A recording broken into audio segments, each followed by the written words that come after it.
Hello, how you doing? I'm Richard. This is over and over and over again. We're live, and this is the Arsenal versus Brighton pre-match warm-up show, the final one of the season.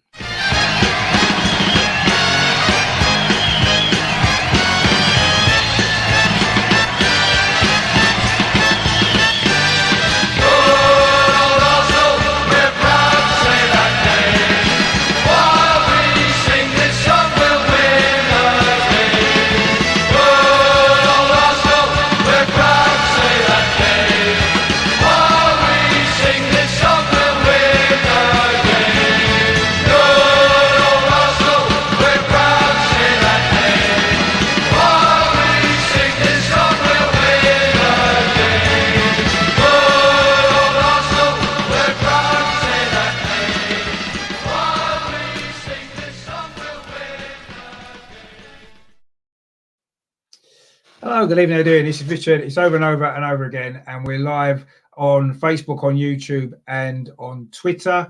If you haven't done so already, please subscribe to the channel. It's just the buttons down in the corner there. And if also as well, give this video a like as well. What we're going to do is we're going to be looking ahead to the final game of the season, of course, this weekend at home to Brighton. I've got some guests joining me. We're going to look at, obviously, the match on Sunday. We're also going to be looking at past meetings and players that play for both clubs, and loads of other stuff as well. But I can't do it on my own because it would be a little bit boring. So I've got some guests joining me tonight. First of all, of course, we can't do a pre-match warm-up show without Melvin being involved. How you doing, Melvin? You okay? Yeah, fine, thanks. Just before we start, that good old Arsenal song, it gives. I think we should have it before every game. It just gives me a lift. It's such a good song. Just memories, isn't it? Yeah, it's they should do that before. They used to play a new one. They used to play, didn't they, at the Emirates? Play the old one, much better. Yeah, I think so. Yeah, I think the players should get it played into the dressing room just before they walk out onto the pitch as well, just to get them right in the mood for the game, because that seems to be something that's been lacking with a lot of the players. So yeah, I agree. That's what they should do, maybe. But anyway, we'll see. Maybe next season they might introduce some new music, which would be good. Get everybody up for it with the fans back in the stadium and stuff like that. So let's hope that that's the case. I've also got, we've got a couple actually, but first of all, we've got a Brighton fan in the house. His name's Mike, and welcome to the channel. How you doing? You all right? Yeah, I'm all right. How are you? Yeah, very well, very well. Well, welcome along to the channel tonight. Just before we start, really, just kind of introduce yourself, really. You know, what's your story with Brighton, and do you have a channel on YouTube, that kind of stuff? Yeah, no, I don't do YouTube. I've got Twitter, which is North Stand Seagull, and Instagram, but I don't do YouTube really. Sort of going to Brighton when I was a youngster, like in the 70s. Really started going on my own through the 80s and sort of followed them ever since. You know, through the rubbish times and the good times now. But yeah, it's been an adventure and a journey, I've got to say. Yeah, no, I mean, it would have been, you know, I mean, obviously, I'm aware of Brighton's history, you know, not having a ground for a while as well, playing at the Wigdean and all that kind of stuff. So I know you've had a very up and down kind of time, probably watching all divisions, I expect. You must have seen them playing all four divisions, have you? Yeah, going to places like Dagenham, Redbridge, and then to Old Trafford, the Emirates, and, you know, it's just bizarre, really bizarre. And an FA Cup final as well, of course, thrown in, wasn't there? Yeah, there was. Yeah, back in '83 against Man U. Yeah, so that was a great day. The first one, anyway. The second one was good atmosphere, but result was like a bit, you know, one-sided. Yeah, we should have actually been playing you in that final because it was Man United beat us in the semi-final. And we were actually winning 1-0, and I was a bit disappointed about that. That would have been my first FA Cup final if we got there. But anyway, obviously United. I think you'd have probably beaten us actually the way you played in the final. That was Smith, wasn't it? Gordon Smith, wasn't it? Gordon Smith, yeah, last minute. Yeah, it's just. Oh my God! I was praying for everyone was praying for that to go in, apart from United supporters, obviously. You would have put your house on giant, you know. Giant killing of the FA Cup, wouldn't the underdogs? Another Sunderland Leeds, wouldn't it? As big as that, really, wouldn't it? Jimmy Amelia was your manager, wasn't it? Was it Jimmy Amelia? It was, yeah, Jimmy Amelia. Yeah, he was. He used to be the Liverpool maestro in midfield. Very good footballer. Yeah. We played. I went in that semi-final. Sorry, Man United won. Went in the semi-final. The Man United won. Petrovic scored for us, I think. Was it? No, it was. Did he make it? Well, now Petrovic put the ball in. I think Stuart Robson had a shot. It looked like it was going in, and Woodcock kind of got it on the line and tapped it in. And then Remy Moses basically kicked Stuart Robson out of the game because he was dominating midfield. He didn't come out for the second half, and then obviously they got on top and won. But yeah, that was a disappointing game, that, because I was dreaming of going to the final at half time. Was 1-0 up. I thought it was going to be our year. But as I say, Brighton probably would have beat us in the final anyway, judging by the way they played. But anyway, we'll never know, I guess. It's just one of those things in history that, but I say, I mean, obviously to get to the FA Cup final at that particular point for Brighton must have been... Did you get relegated that same season, or was that the season after? Yeah, no, we did get relegated that season, yeah. Yeah, it's like, it's a bit of mixture of emotions, really. Like getting to the final, you dream of that when you're a kid, like going and watch your club, Wembley, but then getting relegated, and obviously we didn't come back for quite a few years after that. We had a chance, like I think the next year we had a chance, or the year after, getting to the playoffs, but then it kind of went downhill from then. It's so that happens to a lot of teams, though, doesn't it? They get to the final and they go down. Yeah, a lot of clubs, isn't it? That's weird. Wigan. That happens. Yeah, Wigan, Aston Villa. When we beat Aston Villa in the final, they got relegated the year after, didn't they? Yeah. It does seem to happen. Yeah, teams have a good run in a cup one year, and then maybe it's a distraction from the league. Perhaps I don't know. Maybe that could be the reason. I'm not sure, but I mean, obviously, great memories that you would have had from that particular season anyway, despite obviously how it ended, I guess. I mean, Brighton, just to be in the first division at that point must have been beyond your wildest dreams, was it, before that happened? Oh, absolutely, yeah. I mean, the year we went up, the year before that, we could have gone up, but Southampton and Tottenham went up. Bit of controversy with that last game, which Tottenham played Southampton and drew a 0-0 draw. It was just like a bit gutting. No. Yeah. Really? Yeah. I don't remember that. Really? No, I did. I don't remember. And then we went up the next year, beat Newcastle last game, and it's like that is just amazing.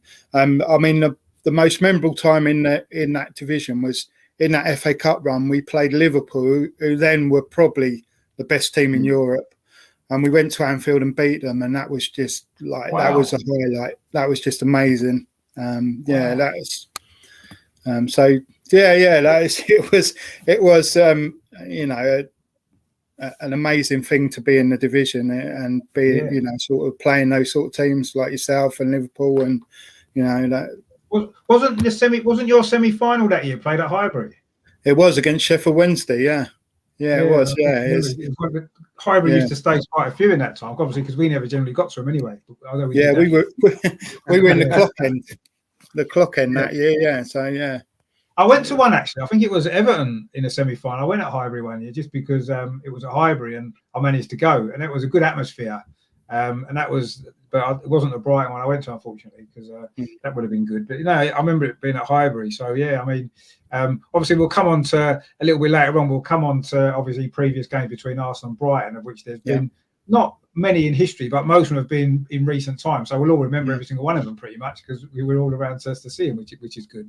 Most of the teams that we played, they played 500 times before 1950. So we don't know after games, but obviously with Brighton, it's a lot more recent, which is good. Yeah. I just really want to start on, this season. Obviously, it's coming to an end on Sunday, the last game, and obviously you guys have survived another season in the Premier League again. I think maybe a little bit more comfortably than perhaps the table shows, because you've played some good football this season, haven't you? You've maybe been a bit unlucky with VAR and missing a load of chances. Would you say that's fair?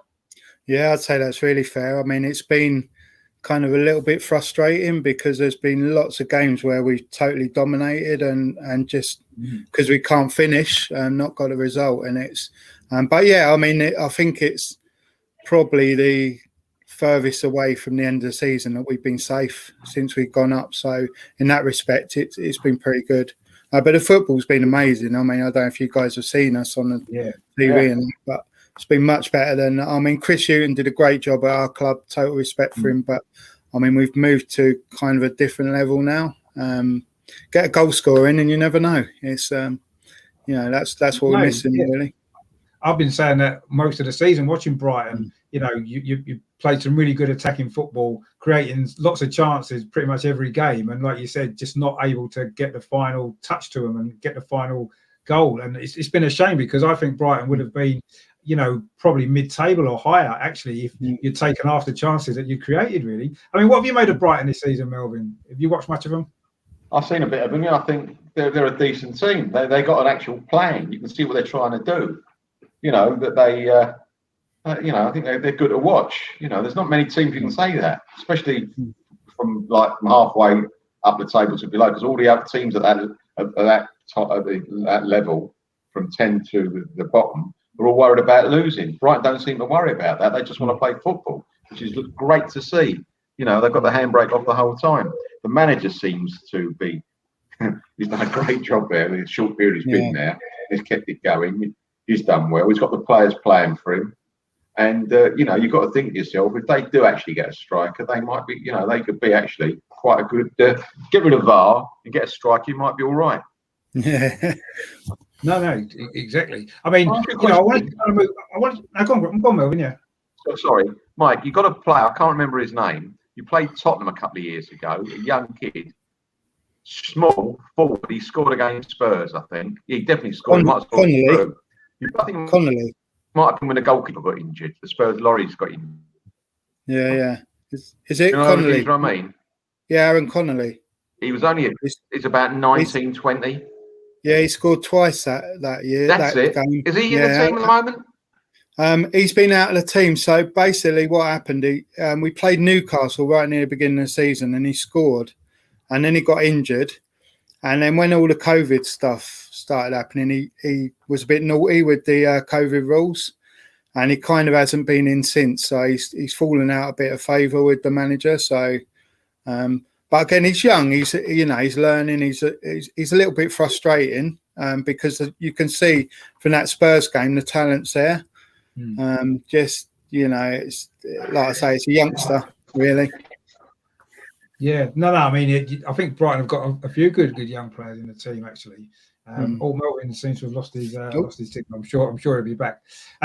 Just really wanted to kind of talk to you about Graham Potter then, actually, because obviously, we just said what a great job he's done. He's kind of earned his kind of stripes in sort of lower league football, hasn't he? Because he was in Sweden in the lower leagues, built them up. We actually played against him when he was at Austin in the Europa League, and they won at the Emirates, actually, funnily enough. So we've got good experience of playing against him before, and then obviously he was at Swansea for a while. And obviously, since he's come to Brighton, I know the 2 seasons that he's been there, you've obviously been fighting relegation, but that's because that's where the club are. But I mean, I think he's a fantastic coach. I didn't actually realise he's got a master's degree in emotional intelligence. Yeah, and you can kind of see the way that the team plays. He understands how the players think, doesn't he? Yeah. I mean, the sort of overwhelming thing with him is the fluidity in the game. So, like, he starts off with one formation and then it evolves into a different formation. It's quite so you try and pin a player down to one position and you just can't do it because they will adopt different roles during the game. So, but yeah, no, he's been amazing, and we know from Crystal Palace how hard it is to change the way you play from a sort of long ball boring side to a football passing side. It's a difficult thing to do, and he did that in the first season with Chris Hughton's team, and that's to keep us up, and then this year to push on a little bit. It's been pretty amazing, and he's definitely earned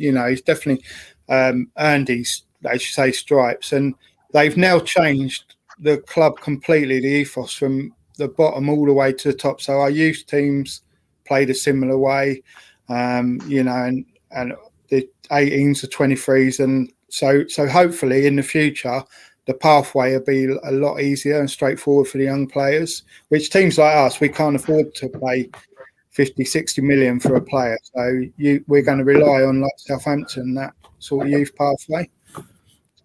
Yeah, no, I mean, I think Graham Potter has done a fantastic job. I think he's a really, really clever coach, and I'm really impressed with what he's doing. And actually, back before Christmas when we were struggling, I was kind of thinking that he would be a good appointment for Arsenal, actually, because he's young, he's got good ideas, he plays attacking football, kind of a similar kind of philosophy as Arsenal have got as a club, like you said, with getting the kids to play the same way. That's a kind of Arsenal thing as well. And I just think it'd be, in fact, I still do. I mean, are you worried that maybe he might go to a bigger club very soon? Obviously, he's going to get noticed, isn't he, with the football that you guys are playing and the results as well.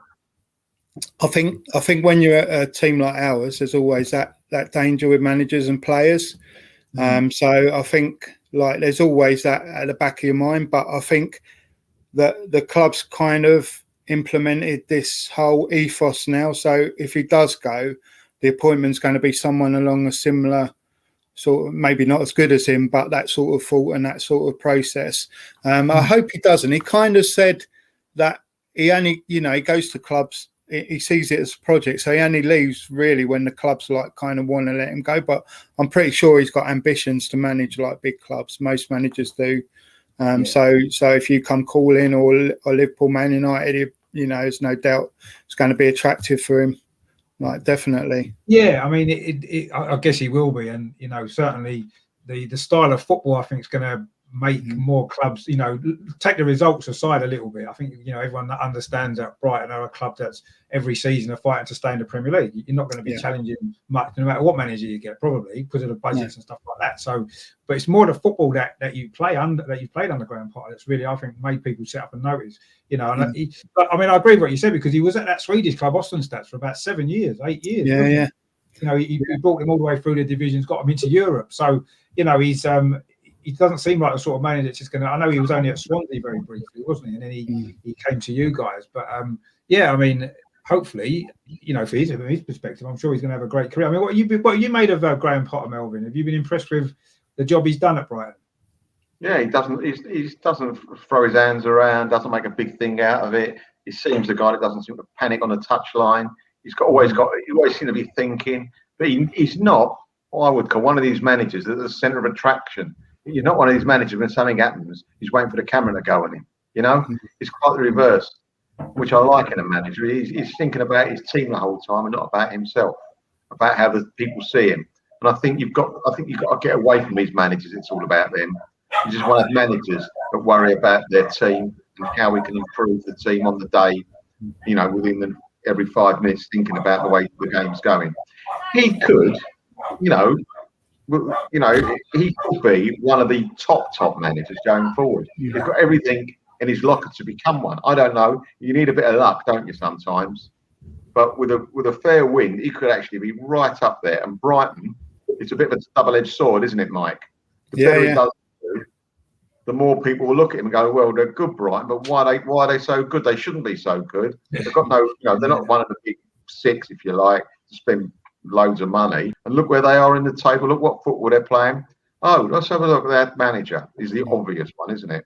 So but that's I say, it's a double-edged sword, But that is what happens in football, and you've got to, I suppose, accept that. It's a horrible thing to do. We've never been in that situation, I don't think, where we've had it with players. Our best players have gone over the years. We've had so many great players that have gone to better things, to bigger clubs. For whatever reason, to winning trophies, not always money, but they want to win trophies, and they sort of squad they're with ain't going to win it. So we've had that. I don't think we've had a manager left us, because no, it never happened with a manager. But with players, it hurts a lot with players. Believe me, when you get a really good couple of players, and that everyone's looking, and you cannot say no, the ball's going to go. You know what? We need the money, or the pool's too much. We know the player ain't going to give it because he wants to go there mentally.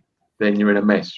So it's the way it's been for years. It's got worse because it was more of a level playing field go back 10, 15 years, more of a level playing field. Judge Man United, which had a lot of money from what they did, the merchandise and everything, the way they ran it was very clever. They've got such a big pulling power with all the fans around the world. They knew how to capitalise on that. And the rest of the teams like the Arsenal, Liverpool, not Man City, they weren't even in the equation, were they? It was really a kind of a level playing field after that, and it was, it was just basically the players went within those clubs. Once foreign players came with all the money that come in, and there's only 3 or 4 clubs that can really afford it, then all of a sudden it all changed. Everything's changed. So that's the way it is. It's not great, not the best thing, but we can't do anything about that. We just got to get on with it. get on the pitch and do what you can. That's what I say. Yeah. No, exactly. We've got Ray joining us actually as well. Really? A second Brighton fan. I know obviously Melvin knows Ray quite well as well, which is good. Sorry about being late. Sorry, I'm a bit late, but no problem. What we hello, Mike. All right. See you. All right. Yeah, you all right? Yeah, I'm all good. All right. Who's that, Melvin? Hello, Melvin. Yeah. You're looking well. All right. Yeah. I've got a good optician, Ray. No, a good optician. Yeah. Hello, Rich. You all right? Yeah, I'm good, thanks, mate. Yeah, really, really, really good. We've just been talking about Graham Potter actually, and the great job he's done. I'm sure you'd agree with all of us that he's pretty much one of the greatest young managers up and coming in the country at the moment. Potter ball is great to watch. Yeah, it's been great to watch this year, last year.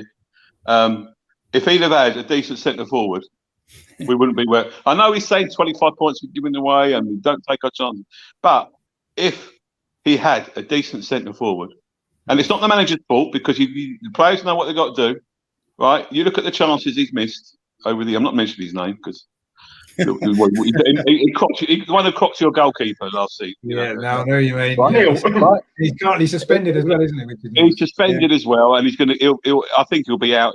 Then yes, he's done very well. His philosophy of football is fantastic. When he Swansea, I mean, I've got a mate who's a Swansea fan. They were gutted when he left Swansea. They were gutted. Now, is he going to stay for the time being? The chairman's got faith in him, which is great. I'd sooner watch Potterball than I watch what Dross I watched with Houghton towards the end of the season. Honestly, I mean it. And then you get the people who say, "Oh, Potter out," but go look where we are in the league. Yes, okay, we are where we are in the league. The league doesn't lie, right? We've had some fantastic performances this season, and really, we haven't played that badly. There's only one or two games we played badly. Leicester, we were awful, right? And you talk about Potter. He's probably not going to go to Tottenham now because he's talking about Nuno. They've tapped him up, haven't they? They've obviously tapped him up, right? At Wolves, so he'll go to Spurs, which I don't think would be a good fit anyway. And Spurs mates asked me, "Oh, what do you think? Will you be upset if he left?" Of course, I'll be upset if he left. But the man's got ambitions. He's 46 years old. His philosophy is fantastic. And the players, what gets me is the players like the way they play. They didn't like the way they played under Houghton. They were getting peed off with it, excuse my language, right? And there was revolt within the camp. We know that, people like Shane Duffy, people like that. They just did they just couldn't be asked, right? But the players know what they've got to do. He's brought on Basuma well this year. Unfortunately, I think he'll go. I don't think he'll go to Arsenal because you've got Partey. Partey and Basuma are the same players, right? You disagree? I think he's a better player, Basuma, the way he's been playing this season.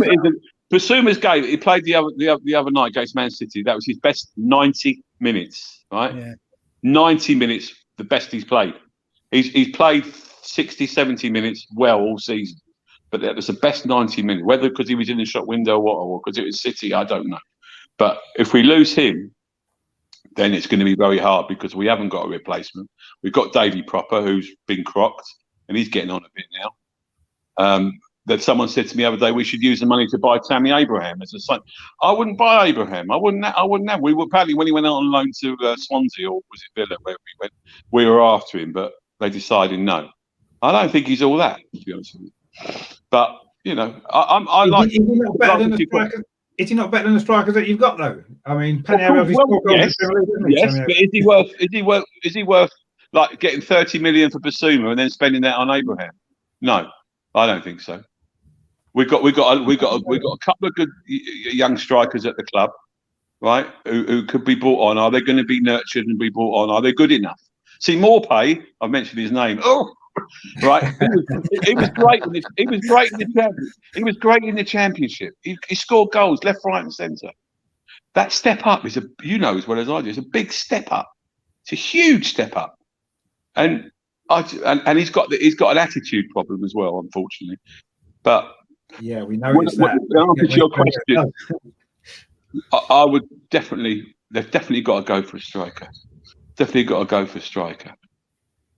Yeah, no, that does seem to be what's let Brighton down this season, certainly. I mean, I've watched a lot of Brighton because I love the way they play football. It's fantastic to watch. Well, everybody does, but it gets to me. I don't know what Mike thinks about it. It gets to me, oh, lovely Brighton. Oh, lovely to watch you play football. Yeah, lovely to. Yeah, but we don't win bloody enough games. 25 points given away. Even if we'd had half of them points, we'd be halfway up the table. Yeah. We've got a big game Sunday. So have you. If we win, we could go above our rivals. If you win, you could go above your rivals. It's fantastic. I'm licking my lips already. But it's people. Yeah, good stuff. It is good stuff. Shane says there, Basuma swap for Ainsley, Maitland-Niles and Eddie. Well, maybe that wouldn't be a bad deal because you'll get a striker in Eddie Nketiah and you'll get a midfield player in Ainsley who can replace Basuma. I'd take Nketiah. I'd take Nketiah tomorrow. I'd take it. I don't think he's used him enough, Arteta. He went to Leeds. That was a waste of time because he didn't like him at Leeds, right? But I like Nketiah. I think he's class. I really do. And he will score goals. Definitely. And because you've got Martinelli, so you can let Nketiah go. Yeah, no, I'd be happy to let him go. I don't think he's quite Arsenal. I don't think he's good enough for Arsenal, but I think he can do a job in the Premier League, and maybe Brighton could be a good fit for him. Mind you, the last centre forward you gave us was a complete waste of time. Chopper Akpom. We could do without him. Yeah, no, we'll come on to all them in a minute. Actually, the players that play for both clubs. Chopper Akpom. I mean, I think Eddie Nketiah and Ainsley Maitland-Niles as a deal. If we can throw them two in with the Basuma deal, I think both clubs come out and actually quite well because you've got midfield cover. Do you need Basuma? I know you said you like Basuma, but Basuma and Partey, are they not the same player? No. You don't think so? No? Okay. No. Well, I think actually the two of them together would actually almost be the perfect midfield because the kind of combination of them, I think that, Partey he hasn't really settled in, if I'm totally honest yet. And I think that I think they can both do a similar job. I agree. They can both defend well. They can both pass the ball. They're both forward-thinking players. But I think they could actually interchange quite well. At the moment, we've got Xhaka and Partey has been playing. And I think Basuma and Partey would be a much more mobile partnership and could actually dominate the games. We've only got Partey who can get around the pitch. Basuma as well. We'd have two who can get around the pitch together, and one can sit when one goes forward. They can interchange, and I think it'd be a good combination, actually, personally. But whether it'll ever happen or not, we'll have to wait and see. I hope so. Well, I just think, what I'd love is for someone to buy Basuma and say, what is he, 23, 24? And like give him back to us for another year, give him back for another year because, the boy's ambitious. He is a good player. He's got a good engine on him now as well. That's what you need. He's got a good engine and he's not as rash as he was. You know what I mean by rash, like getting booked in the first 10 minutes and then he's got to be careful for the rest of the game. So, I'd be sorry to see him go, definitely.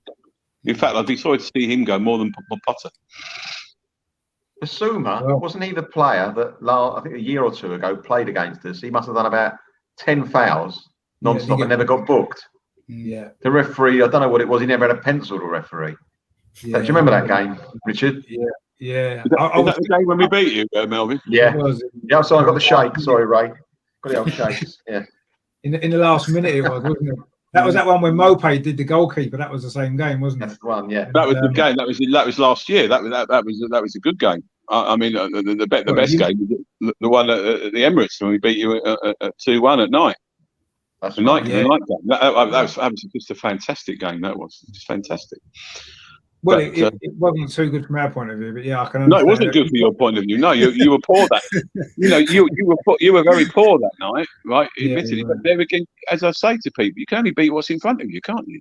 If you were poor, we took advantage of that.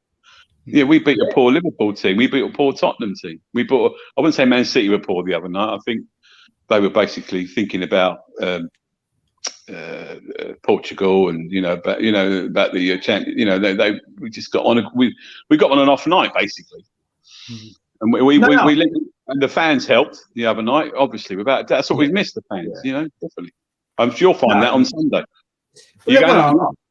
I hope we find out we've missed the fans. I mean, our home form has been dreadful. We've lost 9 games at home in all competitions this season. Exactly. That's unlike Arsenal. Normally it's a fortress a little bit at home, and this season it's been dreadful. And partly the fans not being in. I'm not sure that there's protests and stuff before the game, so I don't know what the atmosphere is going to be like. I'm hoping that everyone's going to get behind the team for the game at least, and save the protest for outside and before and afterwards. But we'll see what happens. I mean, it's going to be great to have that many fans back in, but what actual difference it's going to make to the team on the pitch? I mean, Crystal Palace the other night had fans in, and we still went there and won. So, you know, I don't know how much Thank the God you advantage. did. Thank you so much. Well, yeah, I know you guys will be happy about that. Yeah, definitely. You know, and you know, we were happy enough about it, although we left it till very late, obviously, in the game. But I want to talk to you about one of the player. I mean, people talk about Pepe. I like Pepe. I think he's a terrific player, really, and I don't think he's been given a chance. When I say a chance, but given a good run in the team. And they, with the greatest respect, they wouldn't have spent that money on him if they didn't think he was any good, would they? Right? And he proved it the other night. Before, Ray. We've made mistakes before, so don't be so confident in our transfer. We've made a lot. No, I mean, obviously there's been a few, you know, I mean, this young kid who I can't say his name because he's a Croydon boy, the boy up front, what's his name? Emilio, whatever his name is, Emil Smith Rowe, yeah. He's a Croydon boy, so I can't really say anything about him, unfortunately. He's doing really well actually at the minute. He's quality. He is a quality. He is a good player. Yeah. He's not the new Messi, but he's quality. He is a good player. So you've got to nurture these players. You know, I talked to my friend who's an Arsenal fan, and he says, they're rubbish. They're not good enough. They're not good enough. But you've got to nurture them. You've got to breed them. You know, you've got to make them good. Arsene Wenger used to say, right, years ago, if you're good enough, you get in the team, right? So the players that he had at that time, the young players, they weren't good enough. So they didn't get in the team. So you had to go and buy players from all over the place, right? If you're good enough, you'll get in the team. That's simple. Well, it should be. I agree, and I think Brighton have maybe done that. You know, with you know a lot of your kind of younger players that you've got in the team. I mean, what I want to do is I want to come back onto obviously the game at the weekend later on, but also before that, I want to take a little trip down memory lane. Not that far back actually for these games, because I say Brighton and Arsenal have got quite a recent history as opposed to going back to the 1800s of some of the teams.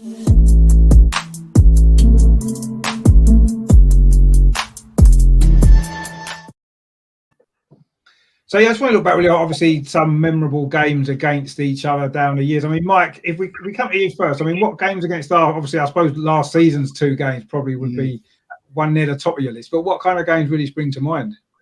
Yeah, I mean, those 2 were pretty good games. I mean, one comes straight after lockdown, so it's pretty good. And like the first, like Ray said, the one at Arsenal was probably one of the best performances that under Potter that we had at that time. Before that, in the cup, I think there's a couple of 3-2s you won in the FA Cup when we were Championship side. They were really good games. Walcott scored 2 goals. Yeah. They were really good games, you know. And I think the first one when we went up the first time, that was like a 4-0 or something. But it was like the first game we played in '79. So that was like, you know, stands in the memory because it's the first one in the top flight. So. But yeah, was you at that game? Yeah. I was as well. I was. Yeah. Brilliant. The first game was a beautiful sunny day. Stuffed us 4-0. First game in the Prem. Yeah, no, it was a 4-0. Yeah, but I think we played you actually about 4 or 5 times that season because we played you. We played you in the League Cup. Yeah. I went to the game. Yeah, you played us in the League Cup at your place. I think you won 1-0. It was a horrible night. I went up there. It was horrible. You beat us 1-0. It was an awful game, awful match. But we played you in the FA Cup as well that same season. Yeah, I think we played you quite a lot. You know, so I've never played you in history, and suddenly the same one season, and we play you 4 or 5 times, which was quite strange. But yeah, I mean, you had a few sort of sort of early 80s. You had you survived in the Premier League or the First Division as it was then for a few years, didn't we? You? We did beat you 1 year. We beat you 2-1 in 82. Yeah, I remember that. I was at that game. That was the first time I went to Brighton. Yeah, I was at that game as well. Near the end of the season, it was, wasn't it? Towards the end of the season, it was the first time you'd beaten us. Yeah, I remember going there on the train on the way down, thinking, "Oh, we'll win this game again because it's Brighton. We always beat Brighton." But no, we didn't, and Brighton won. We haven't played you that much, with the greatest respect, because you've never been out Premier League. Arsenal and Everton, the only 2 teams have been stayed in the Premier League in the First Division. Did you know that? And so we haven't played because we've only like these last 5 years, and then obviously. The early 80s time, in the 79, 80s, yeah. No, we haven't played you an awful lot actually, and we started off actually the first few couple of years that we met Brighton, we used to win every game, and now it's kind of rolled reversed. And in recent years, certainly in the league, you tend to be getting results over us, don't you? You know, obviously the double last season that you did over us, and I think it was 2 draws the season before, wasn't there? I think 1-1 both games, wasn't it? I think was it. Well, you beat us this season, didn't you? You beat us this season. Yeah, we did. Yeah, that was a tight game as well. It was very tight game. Very tight game. In the second half, when Lacazette came on, but yeah, they've been scored. Yeah, that's right. Yeah, they've been, for us, it's been quite difficult games in recent years. And again, I think a lot of that is credit to Graham Potter, because you know he's got. He did beat us at the Emirates when he was manager of that Swedish team. Do you remember that, Melvin? When it was Austin? Yeah, overstands. Yeah. UEFA Cup. I remember that. Yeah, they beat us in the Europa League. Well, we won away 3-0, and then they beat us 2-1 in the second leg at the Emirates. The job was done, though, wasn't it? The job was done. But even so, you know, a team like Austin Stats, you wouldn't expect they'd win at the Emirates. Don't you remember that game, Melvin? No, I don't remember it. Has it been wiped from your memory? Come on, Melvin. Come on, you remember it. It's a European game, Melvin. European, European game. Oh well, the name like that, I guessed it might have been European. You talk about, or as a Midland team called that, you know. One thing Potter does do, like you're saying, when against Arsenal, Potter will still play to his strength. He won't play to Arsenal's strengths. He never does that. He always plays to our strengths, right? He doesn't think, we've got to play. We've got to watch him, Smith Rowe. We've got to watch, we've got to watch Bang and then Lacazette. We've got to be careful of them, and Xhaka coming forward and all this business, and Holding and not Holding. What's his name? Tierney, who I think has been a revelation this year. To be honest with you, his crosses. You've got to watch him. He won't do that. He'll just play to our strengths, which is good. That's why I think it will be it'll be a good game. Yeah, no, I mean, I've expected it to be a tough game. We're going to say Brighton, our record against Brighton in recent years hasn't been too great. I mean, Melvin, what kind of games against Brighton stick out for you then? Obviously, there'll be recent ones. Do you remember any of them? Because you don't seem to remember the Austinstad game. No, I don't remember. Who we got on Sunday? Anyway, no. There's games that going back to the 80s, like you say. There's one game we played. We beat them 2-0 in the cup, 4th round, 1980. And one of the goal scorers was Talbot. And the other one, funnily enough, was Sammy Nelson, who played for Brighton later on. We get round to that probably. He did. Yeah. He did, yeah. So that was one. We'll come on to him soon. Also, 1983, we played you. We beat you 3-1. A guy called Raphael Me scored a couple. Don't think he ever scored two against the Arsenal. Yeah. He played for us as well. Did he really? I didn't know that. Yeah. Right. But you know what the crowd was? Just under 18,000. 18. Just under 18,000. Yeah. Was that a hybrid? Yeah. A hybrid. That was quite regular, wasn't it, in them days, Melvin? That hybrid. Yes. When we weren't playing any of the big teams, the crowd generally was 20,000 or below, wasn't it? I can remember lots of games like that, playing West Brom and Birmingham and games like that. You tended to get crowds like that in them days.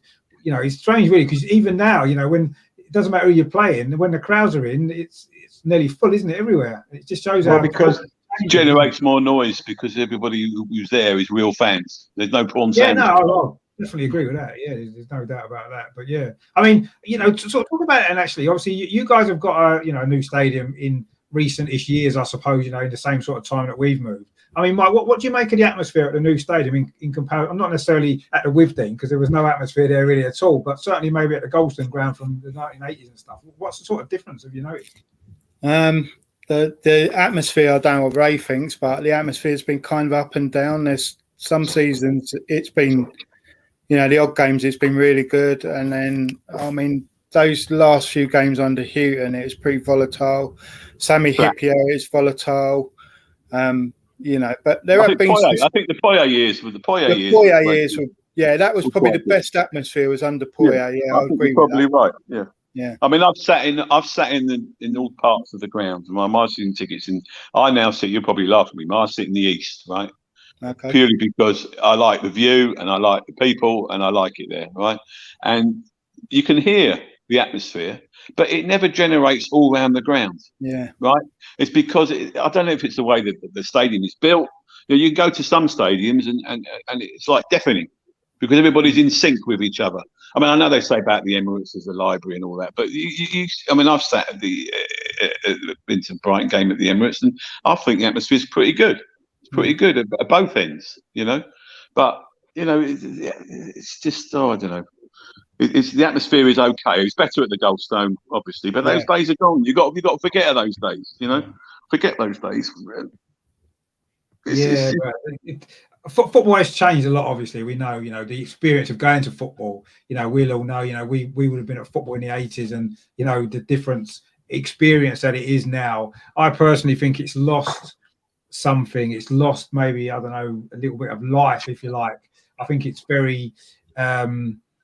I don't know, dour, the atmosphere generally. I mean, you do get the odd game, you know, a derby game and stuff like that where you get a decent atmosphere. I think overall, it's nowhere near as, I don't know, as exciting as it was. I don't know whether that's because we were younger then. I'm not really sure. Or just sitting and standing, I think. Yeah, standing. Yeah, that's another thing as well. I mean, nothing beats a goal when you was on terracing. You'd end up going down about like 20 yards, you know, whenever there was a goal and stuff. You know, I used to sit and stand in the old North Stand at Brighton, right? And when there was a goal, and from the top to the bottom, everyone pushed down, but no one got trampled on. It was just excitement, exuberance. It was just fantastic.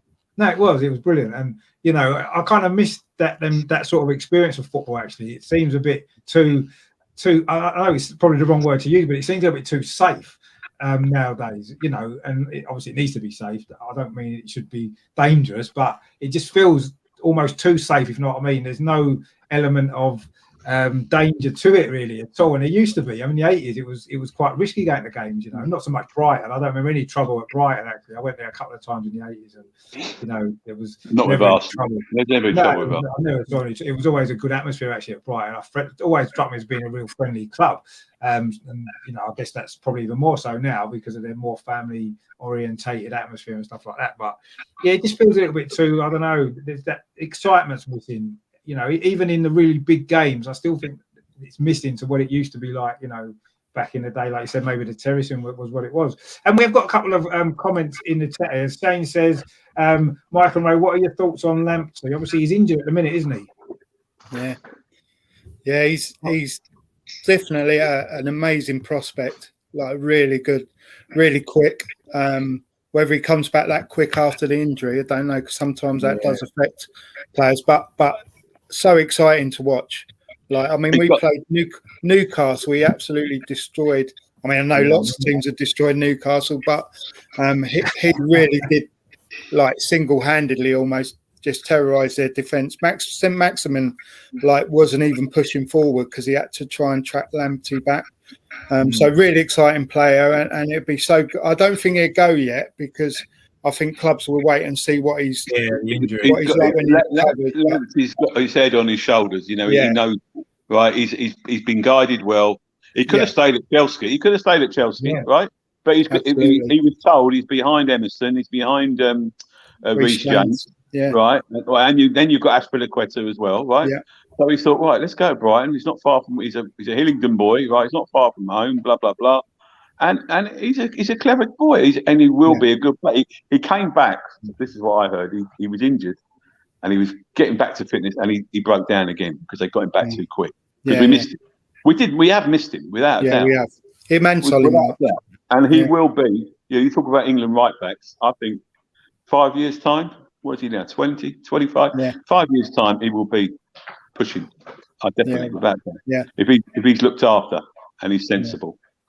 He's just a breath of fresh air. It's a breath of fresh air. That's what he is. Yeah. I mean, there's been talk of Arsenal being interested in him. You know, obviously we kind of looking for a right back with Bellerin possibly on his way out in the summer and stuff. I mean, would you like him, Melvin Lamptey, not maybe next season because of this injury, maybe, but do you think he might come to Arsenal at some stage? Definitely a player right back of that quality. Yeah, we could do with one. We haven't got a proper right back anyway at the club at the moment. Cedric is in and out. Can't get. You know, he's the only recognised right back we got. We're playing with a centre half at right back at the moment. So yeah, of course I'd like a player of that quality. Was Xhaka playing at right back, or was he playing left back? Left back. Yeah. Well, you can't have him. You can't have him. You can't have Lamptey. You can't have him. All right, fair enough. Number 2, that would be all right. Wouldn't it? That'd be a good summer. And Terry says there, Mike and Ray, how about a swap deal holding for Dunk? Well, I'd take that all day long. No chance. No chance. You can't have Dunk. Dunk's untouchable. No, listen, Dunk never went anywhere, did he? He could have gone to Newcastle. He could have gone to somewhere else. Yeah. He don't want to go. What would he want to go? He's the highest paid player at the club, right? He's Brighton through and through. Why would he want to go somewhere else? Yeah. Southgate won't pick him for England, and we know why. People say because of Palace. It's not because of that. It's because he doesn't come forward with the ball like Southgate likes. You know, he's not. He hasn't done that so much this season, has he, Mike? Like he did. He doesn't have to. Webster does because you've got Webster. You've got Webster and White to do it, right? But Southgate likes his centre halves like Maguire or Stones or whatever to come forward with the ball, right? So Dunk, no, I wouldn't swap Holding for Dunk. Definitely not. No. How old is he? Because we would. 29, 30. Is he? Is he really that old? 29. Yeah, he's 29. Yeah. He's been at the club since he was a kid. Rob Holding's only, 24, isn't he? I think 24, 25. So Ray, we can do the deal now if you want, Ray. Ray, we can do the deal now if you want. No, you can't have him. No, you can't have him. We've got some good centre halves. We don't need him. We've got White, we've got Webster, we've got a guy called Matt Clark who's been on loan at Derby all season. I know Derby had struggled, but apparently, by all accounts, he's done very well there. We've got a couple of young kids as well in the 23s. So thank God we are blessed. We've got Joel Veltman as well who can play centre half. Got another guy in Holland, Heke. Yeah, and we've got Dendonker's brother as well. Yeah. From Wolves, he's got his brother right in the under 20. So we don't need Rob Holding. Thank you, Melvin. You can have him. You don't need Lewis Dunk by the sound of it either. Then, so we'll just take him off your hands. We'll keep Rob Holding as well. You take who? Well, I mean, you don't need Lewis Dunk. If you've got that many centre backs, we'll have him, and we'll keep Rob Holding as well. We need Dunk. Dunk he's a leader.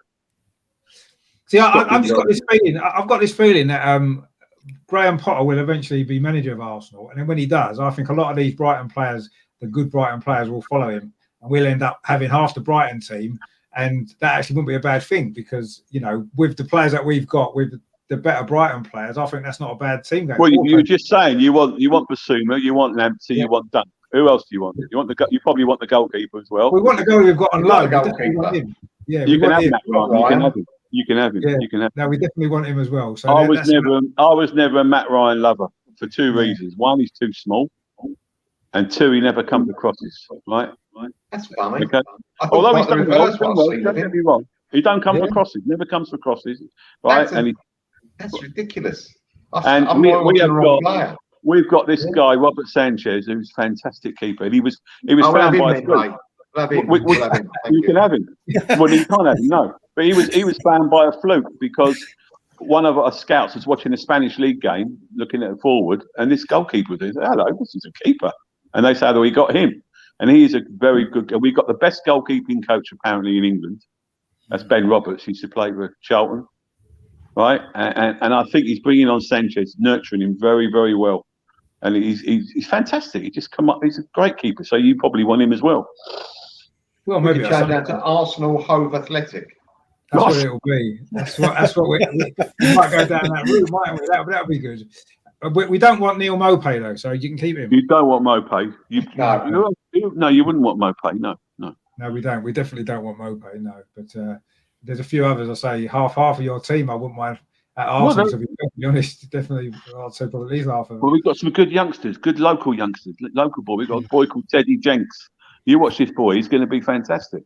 We've got a couple of boys who are out on loan, been on loan at like Rochdale and what's his Hayden? What's his name? The one at Rochdale. Hayden Roberts. Lovely centre, another centre half. Yeah. Good player, good footballers, very good footballers. Been Taylor Richards. Taylor Richards. Oh, Man City. Amazing. Doncaster can't stop scoring goals for Doncaster. So the future's bright, with the youngsters, and we've got the old heads. We've got the Welbeck, who hopefully they'll give him another year. I'd take him for another year. Yeah.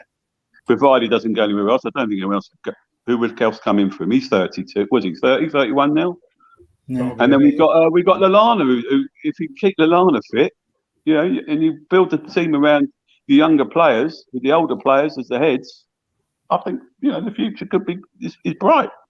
Yeah, no, it certainly seems to be. I'll tell you what we'll do. Why don't we move on to look at this?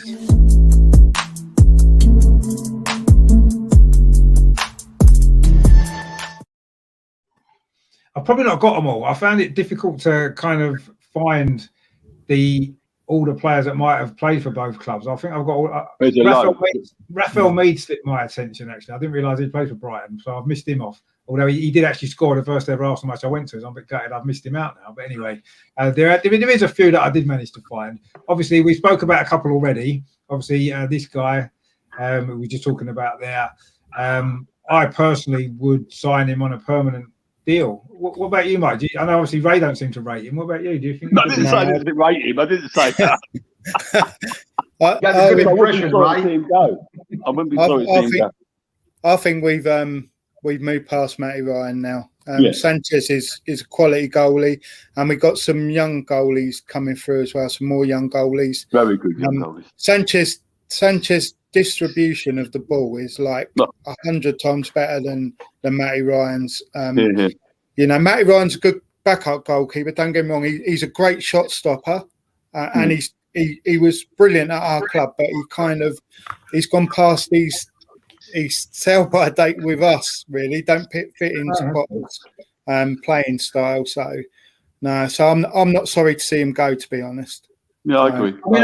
I'd like to sign him because he's only played 3 games so far, but all 3 games he's looked solid and he's looked comfortable with the ball. Yeah, he has. I've seen him play for you. He looks good. Yeah, he does look good, and I'd like to see us sign him. And in fact, you know, there's rumours that Brighton might be wanting to leave, and if that's the case, Matt Ryan as a replacement to me would be a good deal. Would you like to sign him, Melvin, permanently? You're after Johnstone. I thought you were after the West Brom. He's got what Leno hasn't got. A presence about him. Yeah. I do like that in a goalkeeper. I think it's got to be, and Leonard hasn't got that. I think. I thought he was tall. He's not tall, Ray. I thought he's no, he's not. Taller than Leno, surely. No, he's not. He's not a tall keeper. He's not. That's why he don't come across crosses. You say he commands the area. Well, as Mike says, he's good. How many Ryans played for Brighton recently? Sorry. Goal. How many Ryans have you had play for Brighton recently? We've got the same one. this one. What about this one? Yeah, that one. Yeah. The Australian one. Yeah, that's the one. I recognise this one. The Australian one. Yeah, the Australian one. Yeah. I've got to say, when I've seen him play for you, he looks like a different keeper from when he played for you. Yeah, that's true. Fair point. You know, so I can see why you guys are sold on him, but he wasn't like that for us. You should go for the West Brom keeper. That's who you should go for. He's good. Yeah, I like him as well, actually. Johnstone. Yeah, Sam Johnson. Yeah, I mean, I think he's good, but you know, we've got Matt Ryan at the club. He's played well when he's played, not often enough for me. I wish he could have got a few more games actually, because to me, they don't. Obviously, he won't be able to play tomorrow anyway, will he? Because he can't play against home club. Right, yeah. But I'd like to have seen him play more games because there's been games in the Premier League maybe where, you know, with the Europa League, we were in that, he could have played him a bit more. But anyway, that was strange because he played him in one game, right? And he thought, maybe he's getting in, and then he didn't play him again. I mean, I don't. Why should you don't need to give goalkeepers a rest for goodness sake? They don't do. No, you don't. You don't need goalkeepers. No. You know, but sometimes, you know, I don't think you should play Leno every single game. You know, we've got a decent backup now. Play him in some games in the Premier League. We should have done, and he hasn't. But say three appearances he's made, and you know, I thought. Richard? Can I give you 3 ex-Arsenal players who play for Brighton? Will probably be my top 3. I've probably got them on the list actually. Probably, but right. You know, okay, here we go. Steve Sidwell. Yeah, we've got him. There we go. Right. Yeah. Steve Gatting. Yeah, Steve Gatting got him as well. Mike's brother. And I was going to say, I've tossed up between Colin Pates and Paul Dickoff. I've got. I did have Paul Dickoff. Where's he gone? I had Paul Dickoff. I ain't got a picture of him. I don't know where he's gone actually. Paul Dickoff played for us when Brady was managed. Yeah. Paul Dickoff actually, he scored 5 goals in 8 games for Brighton, which is he did. He was great. He was great for us because Liam Brady. He decided to go to Arsenal. He got another player. I thought, what was it? Was it Mark Platts or Flats? Or Mark. That's him. Yeah, Mark Flats. He's been on the channel a couple of times actually. Mark Flats played 18 games for Arsenal and he played 10 games. I think he was on loan at Brighton. And when Liam Brady was manager. Liam Brady was manager. I watched Brighton play a game. Yeah. And obviously, you did mention this guy before as well. Chopper Akpom. Yeah. And there's another one you gave us. Not a success, another one you gave us in his first game. I was at the game. He played for us, right? We played Wickham in the cup, in the League Cup. I don't know if Mike was at the game. We played Wickham. And this guy, this right back, decided just to go and whack someone, just to kick one of their players. Got sent off. Gavin Hoyt. Oh yeah, Hoyt. Yeah. Oh yeah, Hoyt. There's two brothers. There's two brothers, Gavin weren't there? The Hoyt brothers. Yeah, Gavin Hoyt, actually. Justin and Gavin. He played 21 games for Brighton, actually. He did. He wasn't that bad. And the worst one you ever gave us on loan, and I don't Michael back me up, was Willie Young. Yeah, I was thinking Willie Young. Yeah, he was. Willie awful. Young was the worst Arsenal player. He was bad. He was awful. He was as bad as Doug Rugby. Was that right at the end of his career? It must have been right at the end. Must have been. Yeah. After he'd been to Tottenham as well. Didn't He he play was, for Tottenham? yeah. He played for Started Tottenham there in England. He first, started as his first English club was Tottenham. We bought him from Oh, Tottenham. sorry. He came to us. He was just awful. Was he? That's a surprise because he was. We never he was had decent, O'Leary right? next to him, Richard. That's why. Probably what it is. Yeah, that might be what it was. I mean, obviously, another one who's he's been on the channel as well. Sammy Nelson. Yeah, he was great. Like Sammy. Yeah. Yes, Sammy He was a Nelson. He played 339 games for Arsenal, actually, which is unbelievable. And he played 45 for Brighton as well in 2 years towards the end of his career. Yeah. So he had a couple of seasons at Brighton. That'd have been in the first division, wouldn't it? That'd have been just after you got promoted, I would have thought. You got Colin Pates there? You got Colin Pates there or not? I haven't actually. I forgot about Colin Pates as well because he was such a bad player for Arsenal. I've almost wiped him. Oh, really? He was a good player. He was a good player. Was he good for you guys, was he? Colin Pates? Yeah, I liked him. Did you like him, Mike? I liked him. Yeah. He was one of the better ones. Yeah. Martin Keown. Keown played for us, yes. Yeah, Keown. Was that on loan as well? That must have been on loan. On loan at Yeah. Arsenal, wasn't it? Right Yeah, before he it was on loan. went to the Put him out on Arsenal loan. Then he went to Villa. He went to Villa as well, didn't team. he? He went to Villa, yeah, that's right. He was class for us, really good. He was class Was for he? us. I think that helped him become the player he was when he came He to us. did. That was a good thing about it. That's right, because that was before he'd got in the Arsenal team, I think, wasn't it? Or he just. And I heard him speak about it when he's been doing co-commentaries, and he's always meant saying that it helped him a lot when he was came to Brighton. When he came to Brighton. Yeah, his career. Yeah, he did actually. I forgot about him as well. Of course, You got a lot of them, didn't you? the one that got away was Ian Wright. Yeah, that's true. We never signed him. We couldn't sign him. He came on trial. Played Did in you have him on trial? Yeah, Yeah, on trial. yeah. Famously talks Palace, about. that must have made you happy when he went to Palace instead. Yeah. Well, famously talks about how he thought he was going to get a contract, and they were saying he was going to get told to wait outside the room, and didn't even have the fare to get home. And Steve Foster, who's our captain, basically gave him the money to get home. But yeah, he was treated awfully. But what a player he could have been for us, like mental. Yeah. Wow. He does talk about it. He talks about it as well. He does. Yeah, it's in his book. I remember reading it in his book. Yeah, about Brighton. There was a couple of clubs he kind of almost could have signed for professionally. Didn't quite work for him. Well, he was one of the late developers, wasn't he? He played a bit normally. Was it Greenwich Borough? He played. Was it Greenwich? Borough, yeah, that's right. Yeah. And he was a late developer. But he and he obviously got taken on at Palace, and the rest is history, as it were. Yeah. Another young striker from us that you got was this guy. Do you remember him? Who's that? Yeah, who is that? You don't know who he is? Oh, I can't believe that. His name is Graham Barrett. Oh, and he played 31 games for Brighton. Yeah, he did nothing. How many goals did he score? Just one. Yeah, exactly. Thank you. Exactly. He clearly made a big impression, didn't he, on you lot? Was that the Brady era? Was that the Brady era? Era? Yeah. He only played 3 times for Arsenal's first team in the sort of late 1990s, a couple of League Cup games. There's a couple of others actually that are, I don't know whether these might go under the radar. They didn't actually play a first team game for Arsenal, but they did come through Arsenal's system. There's one there. Do you know who that is? Is that Vassalou or someone? No. Yeah. Well, Valor Gislason. Yeah. Who is that? Valor Gislason. That's it. Yeah. Remember him. Yeah, he played. Let me just check. He played 7 times for Brighton on loan in 1997, and he didn't play for the Arsenal first team at all. He went out on loan a few times. I don't know where he went after that. I don't even know anything about him. I just found that he played on loan for Brighton, and he's a picture of him in an Arsenal kit, so he obviously was at Arsenal, but he never actually played for us. And another one again who didn't actually play a first team game for Arsenal, but played 10 times for Brighton on loan as well. Do you know who that is? Oh God! He's in a Forest Green Rovers kit there. He played later in his career. Blimey. Shit! Oh, what's his name? I know him. Oh, I can't think of his name. No, it's gone. No. Do you know that is Mike?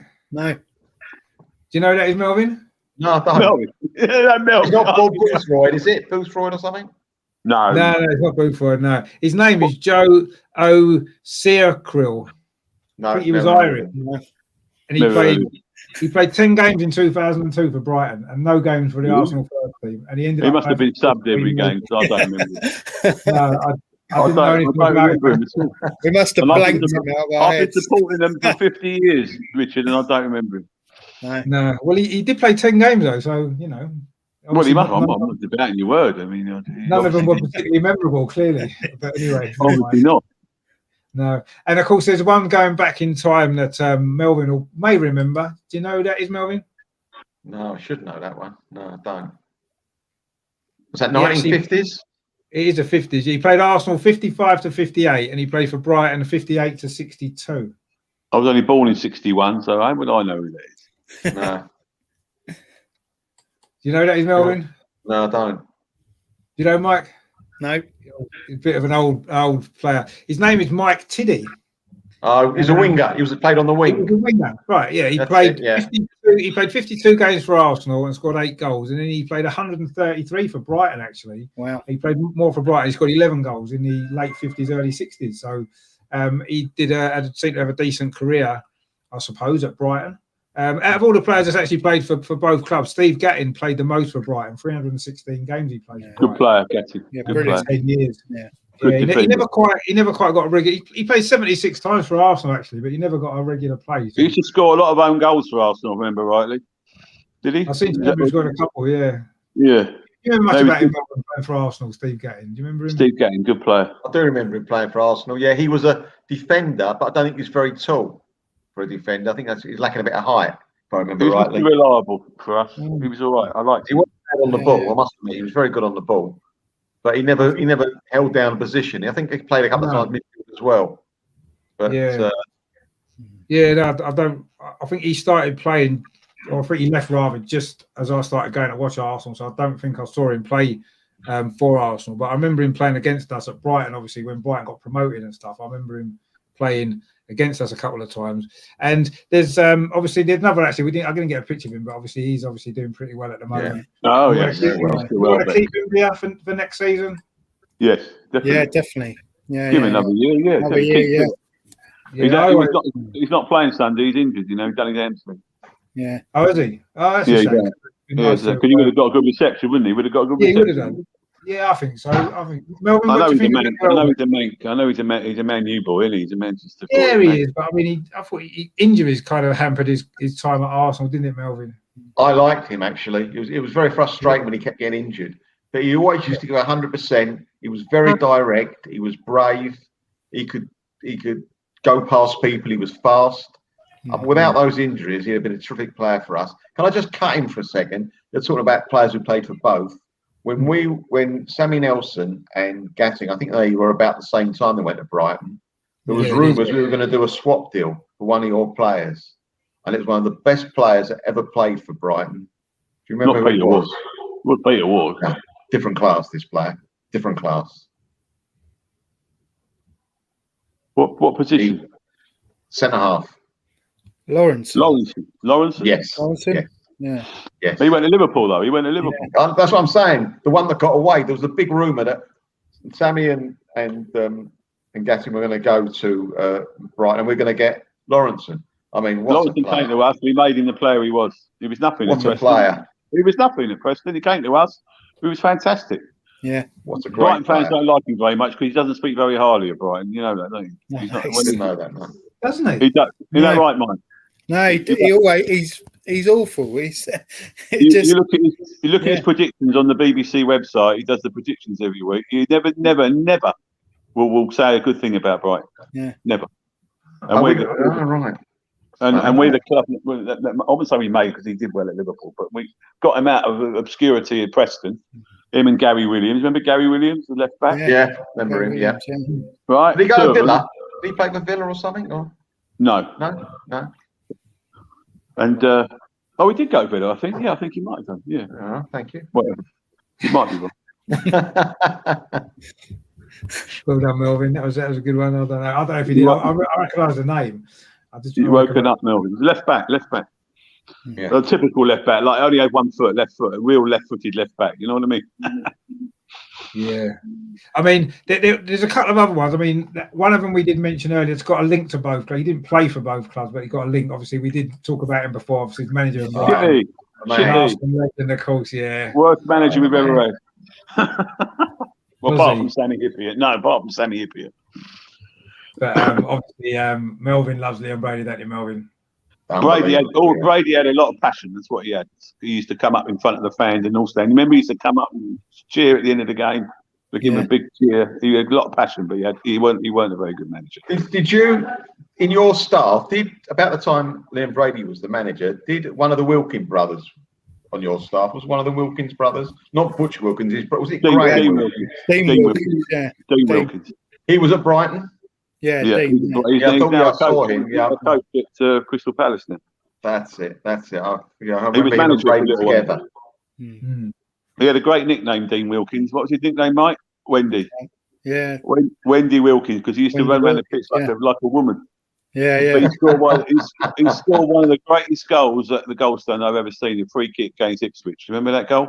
I do, yeah. It was absolutely. You never see a better goal. He's a good player. He was good player.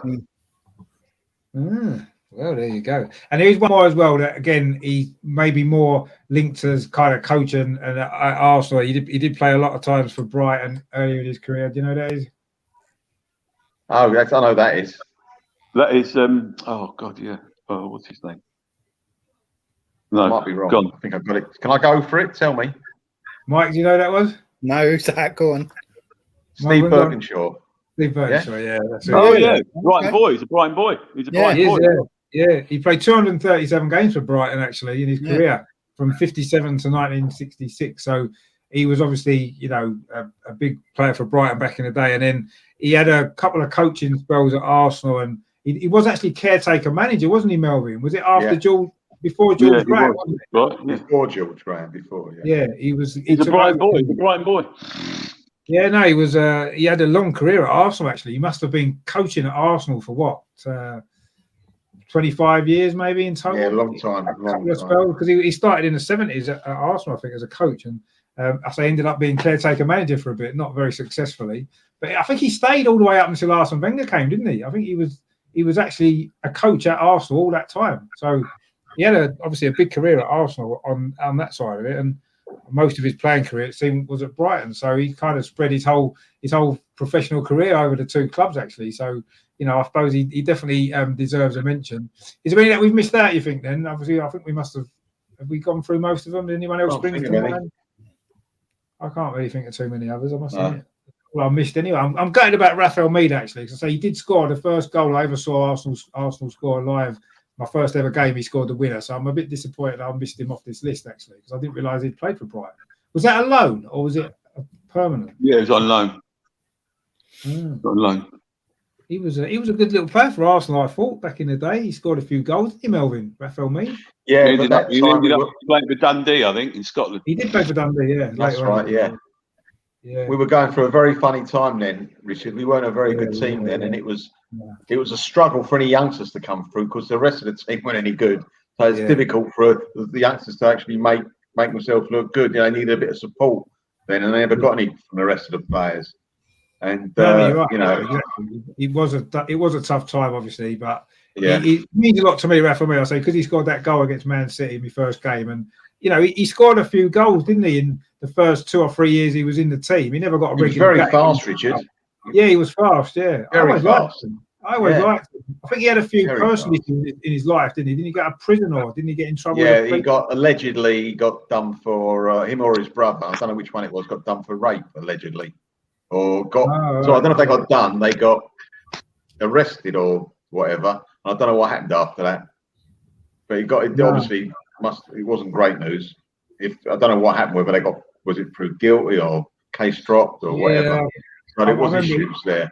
Yeah, I remember. It's all Yeah, I allegedly, remember obviously. hearing about something at the time that he got Yeah. into trouble with the police or something, and I think his career never really kind of pushed on, did it? After that, and I didn't even realise he'd gone to Brighton actually. So, but anyway, I'll have to do better next time then, because I can't miss out one of my early kind of players. Well, the good thing is we could do it next season because we're staying up. No, exactly. We can do it next season. That's good news actually, because I'm pleased Brighton are staying up, because a nice. Well, club. there are 3 worse teams than us in the league. Those 3 teams are going down. They are the worst teams in the league. Yeah, I think they have been, definitely. Yeah, without a shadow of a doubt. And Terry says, Ryer's never let us down. Should we give more chances? Yeah, exactly. Yeah. Totally agree with that. Who's that? Matt Ryan. Yeah. Yeah. And obviously Shane mentioned Danny Welbeck. Yeah, of course. We put him up. Sammy Nelson as well. Yeah, he is top man. Top man. Wasn't he a centre back? Obviously that would have come up when one of the players was on. Left back. Yeah. But no, I mean there was, there's been a few over the years, hasn't there? Some who maybe made more of an impression on us than others, perhaps. But I wish we'd have kept Dickoff. Yeah. Paul Dickoff, because he was a good player. Was that before he was at Man City, or was that after? I think that's before, isn't it? Before. Yes. He did well at City, didn't he? Yeah, he did. He did well at City. He did. I like the way he plays. He was like tricky. He reminded me a bit of Peter Ward, bless him. You know, that sort of mould of a player. You know, he could take players on. He could score a goal. He wasn't the tallest player. He was quite aggressive as well, wasn't he? He was. Kind of attitude as well. And as you say, he scored 5 goals in 8 games or something. Was that right? Yeah, he did. Yeah. So he's a goal scorer. He was a goal scorer. Yeah, he was. Yeah, he never really got much opportunity at Arsenal. He did score 6 goals for Arsenal, but it was in 26 appearances, mostly as a sub. So he didn't really get a game. But I know he did really well at Man City. They love him. We had the Man City fan on the channel a while ago, and they were saying how much they love Paul Dickoff. You guys always like him as well. So he made a big impression. I thought he was a good player for Arsenal. He just never. He was at the club at the same time as Ian Wright and people like that. He was never going to get a chance, really, was he? I suppose in that time. But yeah, he certainly gave 100% every time he played, and he did score a few goals. I remember him getting one against Tottenham. Actually, do you remember that, Melvin? He scored against Tottenham, Paul Dickoff at Highbury. Last game I remember him. I remember him scoring a couple of games. At Southampton, he scored a couple at home. He did score a couple against Southampton. Yeah. Remember that? No, Jimmy Carter scored 2. I think Jimmy Carter, that's it. 4-3. Jimmy Carter scored 2 and Dickoff scored 1. And they had a fantastic centre half, Southampton. Was it Ken someone? Moncal. Ken Moncal. Chelsea, played Chelsea. Yeah. And I was invited. I was invited to the players' lounge afterwards. Name dropping again. Always. You know me, Ray. Don't miss a trick. And Ken Moncal and Paul Dickoff, they had a few words. Did they? I thought they were going to be all right, and it was like a little words with each other. Ken Moncal was all good. He just like leave it, son, leave it. And he came back again, Paul Dickoff. But afterwards, it was all right. But it looked like it was all going to end in a bit. And the team was going to go everywhere. I know Ian Wright had a few issues with Ken Moncal, didn't he? A couple of games against Southampton, they had a few. Is that right? Yeah. Yeah, on the pitch. I remember a couple of games against them. They had, I think Ken Moncal maybe went in challenges Ian Wright didn't like, and they had a bit of pushing and shoving a few times. I don't think they particularly got on that well. Not when they were playing against each other. I don't know about off the pitch, but they always seem to come together, those two, quite a lot back in them days, And Ian Wright did well against Southampton. He scored a lot of goals, didn't he? So maybe that was why. Can we not talk about him? Can we not talk about Ian Wright, please? Thank you. All right. No, we love Ian Wright. We love Ian Wright. Of course we do. Paul's in the chat there. He's just joined. Thanks for tuning in, Paul. He says Steve Sidwell. Yeah, we did. We mentioned him, and Mark Flats as well. Yeah, we mentioned Mark Flats because Mark Flats has been on the channel, so we can't forget Mark Flats, can we? He played. Around about the same games for Arsenal and Brighton, actually. He was all right. He was a tricky little player, wasn't he? He was tricky. Yeah. No, he was a decent player. Again, he was at Arsenal perhaps at a time when there was, just better players than him, so he never really got the opportunity, So he ended up moving on and playing elsewhere. Richard, you've got Mark Flats, who's played for both, has been on the channel. You've got Sammy, been on the channel. We've obviously got to get Danny Welbeck on next. Yeah, no, we have. Or maybe Matt Ryan.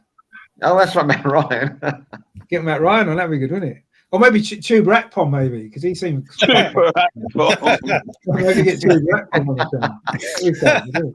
I felt sorry for him because he just I don't know what it was with him. He was out of his depth. He just wasn't right, was it? It wasn't the right mix. We've had a few of those players on loan over we've had Leon Best. We had what was the other guy? Oh God, useless. There's one from Tottenham, a Beaker. Oh, that's it, Jonathan Beaker. Jonathan Beaker. They look like fish out of water. Do you know what I mean? It's not the right move. It wasn't the right move for them. You know, Leroy Lita, people like that. You know, didn't Akpom, weren't it that they'd seen him in a reserve game and he scored that's right, loads of goals. So they signed him on that game on the premise that he had scored loads of games in the reserve, loads of goals in the reserve game, and then he come to us and he just wasn't good. Where's he playing now? Does anybody know? Because I think he'll still be playing, won't he? Somewhere. Yeah, no idea.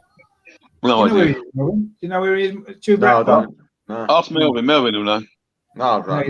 No, he's probably in the lower league somewhere, isn't he? I would have thought. Yeah, probably somewhere because I think he must still be playing. He wasn't at Brighton that long ago, was he? 2 or 3 years ago, maybe. No. No. When Hugh was manager, weren't it? When Hugh was manager, that's right. That's manager, right. Yeah. What about Steve Sidwell? You got to have him on your channel. We've done it. Really good, actually. You've done him already, yeah. Sidwell's nice bloke, nice fella. Sidwell. Yeah, really nice bloke. He played a lot of games for Brighton in the end, didn't he? In his second spell, first. What about that goal he scored? Do you remember that goal he scored against Bristol City? Bristol City, yeah, Bristol City. Legend.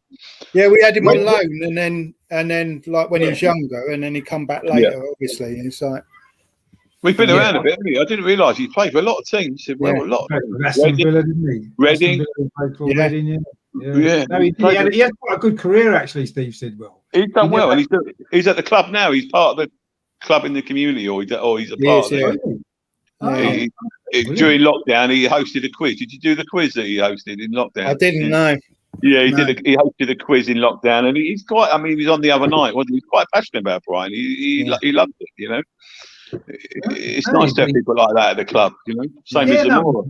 He had a good career. Unfortunately, he didn't quite make it at Arsenal for one reason or another, which I suppose again he was at Middlesbrough. He was at Arsenal. There's other players around. You see, that's what it was for. Tuber Akpom at Middlesbrough, did you say, Melvin? Yeah, Middlesbrough is that. Oh, okay. Oh well, he's doing all right, isn't he? Tuber Akpom. Yeah. Well, it doesn't ring a bell this year. I don't think he scored any goals. Has he scored any goals, Melvin? I don't know. Well, he didn't score any goals for Arsenal or Brighton, so he's got to score goals somewhere, surely. Another team flat. Did you see Middlesbrough? Oh dear. Yeah, I don't really remember him playing much for Arsenal. I think he played most of the cup games. I would have thought League Cup or something like that. I don't remember him playing. Yeah, he didn't play. I can't remember him playing for the first team. He played 12 games for the first team, Melvin. He did play 12 times. Yeah. Must have come on a sub. Most of them were League Cup games or something like that. It must have been. Yeah. So I don't remember him playing in the Premier League. You know, I can barely remember him playing for the first team at all, but apparently he's played 12 times. So yeah, but anyway, he's at Middlesbrough. Well, that's good to know. Hope he scored a few goals for them anyway, but we'll see. Just sort of moving back on to obviously the game on Sunday. It's, as we sort of mentioned before, there is something sort of riding on it for you guys. There's a little bit more riding on it for us in terms of possible qualification for Europe. I mean, Mike, what's your kind of expectations for the game on Sunday then? Obviously, you've got a good recent record at the Emirates. Do you think that might play in your favour this week? Yeah, I think that, and I think the fact we just come off a really good result against Man City, I think that's the players are going to be so confident. We've got Lewis Dunk back in who we missed, but we played well without him on Tuesday night. So I think the players will be pretty confident about getting a result there. But obviously, the fans, if you get behind your team, that might make a difference. On Sunday. Well, I mean, we had fans in last season. He still beat us, so it didn't make a difference then, did it? Yeah. I mean, to be fair, that game was just after Unai Emery had been sacked. I think Lundberg. That was when Lundberg was manager, wasn't it? Lundberg was manager, yeah. Yeah, I think it was his first home game, and I think we had obviously there was a few issues going on at the club at that time, and obviously you guys came and took advantage of it last year and won. But I mean, I don't know what are your expectations on Sunday then, Melvin. Obviously, if we win, we could finish 7th and get in that lovely Conference League, couldn't we? I don't know. Shag. I don't know. I want to. Is it possible to go above Spurs not getting that league? If Everton win, but they play Man City away. So if we win, Everton win, and Tottenham lose or draw, then we would finish above Tottenham and finish 8th and not qualify for that. But the chances of that happening seem quite slim. I'd rather we don't qualify, Richard. If we have to finish below Spurs, do it. I don't want to have to play in Europe or whatever it's called. You know what I mean? I'd rather get our squad down, chop out the deadwood, some more deadwood, have it down to 25 instead of about 30 odd, and just play the domestic competitions and try and get our team a little bit better than where we are at the moment in the league, because at the moment it's not good enough. No, I'd rather sacrifice being above Spurs. You don't win anything for being above Spurs there. Not the last time I looked. Not officially, no, but you do get to laugh at them for a whole year, which is quite nice. Remember, at Christmas, December, Spurs were top of the league. They were going to win the league. Spurs. Yeah, exactly. No, exactly. So I mean, it would be nice to finish above Spurs, especially this season when, like you said, they were, looked like, they thought they were going to win the league. Well, obviously everybody knew they wasn't, because it's Tottenham and they never do. But it would be nice to finish above them after all the problems that we've had this season and stuff like that. And one of the worst seasons there's been in Arsenal's recent history, and to finish above them would be hilarious. But it is going to probably mean qualify. I'm in a bit of a dilemma about that, Melvin. Actually, that European Conference League. I can see the benefit of being in it because it's a way to blood young players next season, give them games to play, and I suppose it is another way into the Europa League the year after. Which, if we're poor in the league again next season, it could be a way of getting into that, couldn't it? So I can see the advantage of being in it, and financially maybe as well. But it's going to be a chew. There's about 30 games in it, isn't there? It'd be like playing another league. Richard, where have we become? We got to win a cup so we can qualify for the Europa League. I mean, come on. Well, yeah, exactly. Well, we did last year. We had to win the FA Cup to qualify, didn't we? So that's the FA Cup, though. It is. It is a dilemma. That was a bonus for getting to Europe. And Hussein in the chat says there, what is the prize for European Conference League? Is it another route to Champions League? I'm not sure. I think it's another route to the Europa League. I've got to be honest. I think that's where the winner goes, but I don't know exactly, because until we qualify for it, I've not really been looking too much into it, actually, because it just seems like another competition they've scrambled together for no real. I don't know why they didn't. If they wanted to have 3 European competitions, why not have the European Cup, the UEFA Cup, and the Cup Winners' Cup like they used to? That kind of worked quite well. And why not just go back to that then, instead of always, I don't know. Just also have something. I've got an idea. Let's have those 3, and also have a Super Cup. Just make it all, water it all down. You know what I mean? Oh dear. A 4 cups, 4 European cups. I don't like the fact that European football's taken over from domestic football in terms of how people rate it in terms of importance. To me, the only thing that matters is your 38 league games and the FA Cup. Other than that, the other things should be secondary, and that's always how I've been. And maybe that's because, maybe when I grew up watching football, the European Cup and the European trophies wasn't as big a deal. And maybe it's because Arsenal have generally not done very well in them, perhaps. Perhaps that's part of the reason as well. But I just think that the Premier League has got to be, or should always be, that's how you judge a good team, isn't it? The team that wins the Premier League is the best team. Anyone can win a cup. And yeah, it's difficult to win the Champions League. We've never even done it, but it's still a cup competition at the end of the day, isn't it? And I don't know. I think the best team wins the league. And for me, that's what I would rather see Arsenal doing, challenging to win the league, than, win the Champions League or get to the Champions League final. We did that once and it was frustrating, but I don't know. I just think too much emphasis is on European football now ahead of domestic football. And I just think that's the wrong way around for me personally. And I want to win on Sunday because I want Arsenal to win every game and finish as high up the league as we can. And if the consequence of that is qualifying for this Conference League, then that'll just be the way it is. And then we'll have to deal with it, I suppose. But I certainly don't want to lose on Sunday. But that we don't qualify for it, I suppose. I don't know. It's a dilemma. It definitely is a dilemma. But I mean, what are your kind of expectations then, Ray, for the game on Sunday? I'm assuming you want to win, so you finish above Palace. I'd like to win, like Mike says. I think we'd go with a bit of confidence, but Brighton's not like that, because when you supported Brighton as long as I have, something's going to happen, right?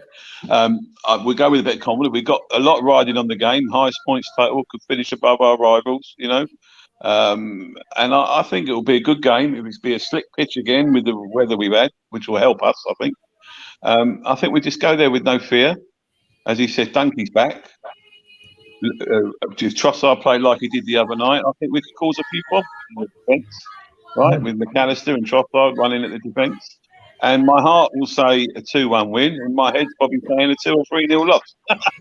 So, who do you think will play up front then? Because if Welbeck's not fit, who's going to play up front? Well, Mopé suspended. He'll probably have Trossard, McAllister, perhaps. He might even play the Swiss squad. We've got a young Swiss boy. That's who I think he'll play. I think he might. He's been put into the Switzerland squad for the Euros. He's 20 years old. His name's Andy Zakiri. Yeah. And he looks pretty good, right? He hasn't had a chance. He hasn't started a game. Come on as sub a few times. He looks pretty good. So, as Mike said, he may start him as a number 9 to get at your defence, or he may start with a false number 9 like Trossard, or he might play the little South African. We've got a little South African boy called Percy Tau, who everyone raves about. Who's got music on? Is that you, Mary? No, it's my daughter's singing Frozen, like, let it go. Oh, right. And so I don't know. Welbeck's out. So I think it'll be a good game. It always is a good game. It depends if you're up for it. You think that's not maybe obviously your problem is scoring goals, and 2 of your top goal, or in fact the 2 top goal scorers this season for Brighton, neither of them can play. No, and also we haven't won in 4 away games. We haven't won for 4 away games, so that's another thing that could be a bit of a thorn in our side, as it were. But I've got nothing to lose in the game. I think it'll be a good game. Let's hope it's a good game, and let's hope the best team wins. And hopefully you don't have a good game, and your fans get on your back, and we can go there. Paul says there. Alzati played this season. Alzati played. Has he played much? He's done all right. He's done okay. He's done all right. He hasn't played a lot. He's played a lot recently in midfield. He's okay. He will be one for the future. He's only 21. He'll be one for the future. Definitely. You think he might be in the squad tomorrow then? Do you think he'll play? Well, he played the other night. He's played the last 2 games anymore. Yeah, he'll play. He'll probably play. Yeah. I think he'll start on Sunday with Gross and Basuma, Trossard. I think you may be right about Zakiri. I think he will start him. Yeah. He's got to leave one out because Dunky's back, isn't he? Yeah. So I don't know who will leave out there. Moda might be left out. Yeah, Moda, the Polish boy, the one who scored against England. He's been quite good. Right, yeah. Do you think he might stay free at the back? Because didn't you play free at the back the other night at City? We played free at the back most of the season. He likes playing that. And could have a 3, can go to a 4, can go to a 5. That's the beauty of it. Yeah, we've got this boy Ben White. I mean, I don't know. You were talking about all these other players. Ben White. He went to Leeds, didn't he? He was at Leeds last season. He was their player of the season. Played every game. He's played this season. He's done okay. He's done all right, but he's played in different positions. He hasn't had the same position the whole season. Is he a centre back? Is he a right back, left back, centre mid? What is he? We don't know really, do we? Let's be fair. But he's a good player. I think he's got better as the season's gone on. Once he's got used to the system. Yeah, I think you're right. Definitely. But he's done well. So, listen, it'd be a good game. Last game of the season. I was looking forward to going, but obviously I can't. Although my son's going. I don't know how he's managed to wangle a ticket. He's going. Yeah, I think officially away fans aren't allowed in, but I think I know. But he's going to the Arsenal win. There's no away end, obviously, but he's going with a mate. So I don't know how he managed to get away. So there was a few Arsenal fans at Crystal Palace the other night. You saw when we scored. Yeah. In that playoff game the other night, I watched Swansea and Swansea and Barnsley. It was Swansea fans at Barnsley. Was it? Oh, what a trip! Yes, did you see it at the end of the game? They were cheering them. Whether they were part of their official club, like directors or whatever sponsors, I don't know. Okay. Terry says he agrees with me that the league is better to win. Even Brighton's won the FA Cup. I don't think Brighton have won the FA Cup, have they? We haven't won the FA Cup. The only thing we ever won was a Charity Shield in 1910 or something. Yes, we won the Charity Shield. That's the only thing we've ever won. Wow. We have never won the FA Cup. We were in the final of '83, which was today. Yeah, 1983, 21st of May, with the first final.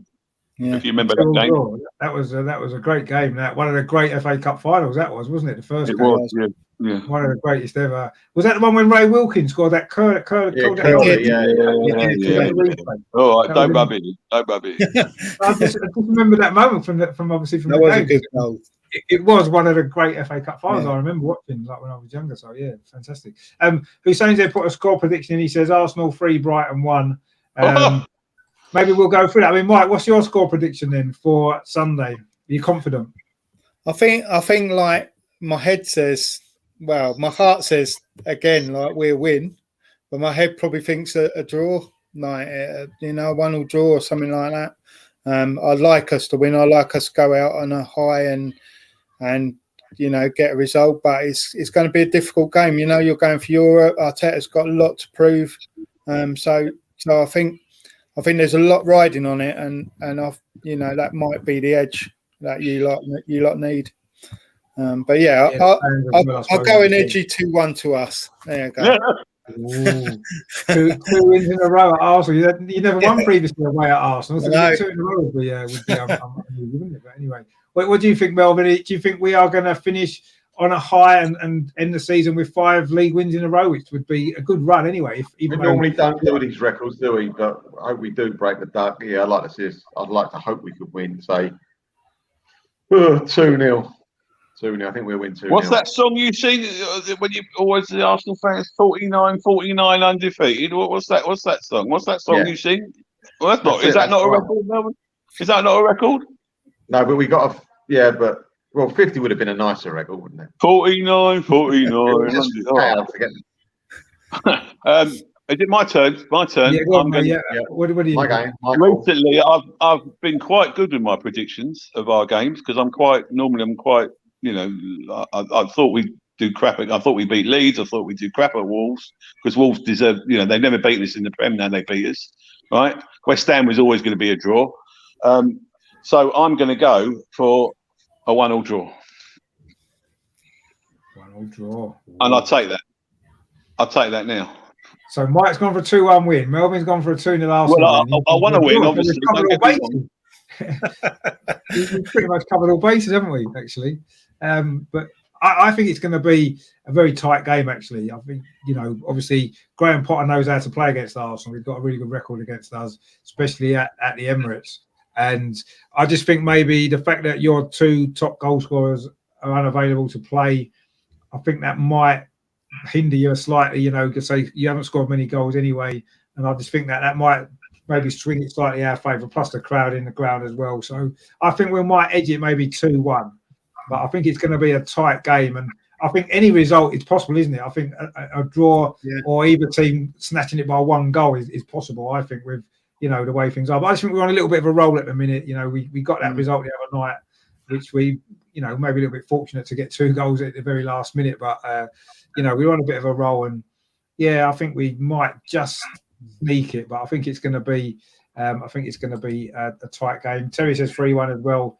And Dunk asked Arteta to buy him. Hopefully, the Steelers does as well. And Graham Potter decides he wants to become a manager Arsenal next season. We might as well, they're all there tomorrow. I mean, the Brighton team are there. The manager's there tomorrow. We might as well just pinch them all and let's stay where you are. Don't go home. We'll keep you here. And that's fine. And then it's done. Job done. So do you think Arteta's finished then? Do you think he's...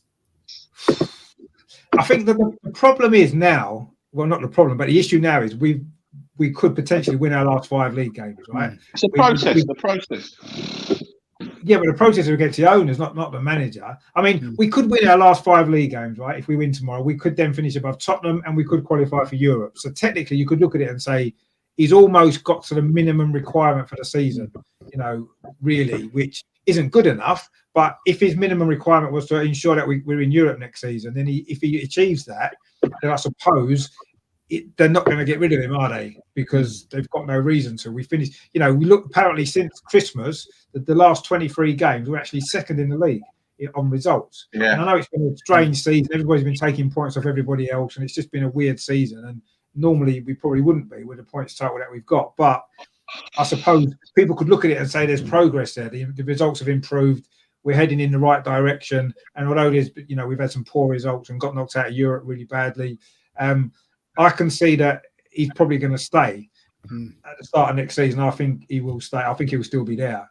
I'm not necessarily sure if he can take us a lot further. This is, these will be our lowest 2 consecutive league finishes since the mid-1970s. That's how poor the last 2 seasons have been, and he's been a big part of that. This has been a full season and half of last season, and I know he came in with problems with Emery, but I'm not sure he's got the experience, and he's not maybe ready to. I mean, I know he's actually older than Graham Potter in years, isn't he? But Graham Potter's been a manager for 10 years, and he's got the experience. He knows how to deal with players. He knows how to set a team up better. And I think Arteta's still learning, and unfortunately, he's learning on the job with us. So I don't know. I think he'll still be there next season. Do you, Melvin? Do you think he'll still be there? They will do. Yeah, they give him the summer. They will give him the summer definitely, and see how we go at Christmas. I've got to pop off for a couple of minutes. I'll be back. Just something. Yeah, no worries. Right? Yeah, okay. Yeah, no problem.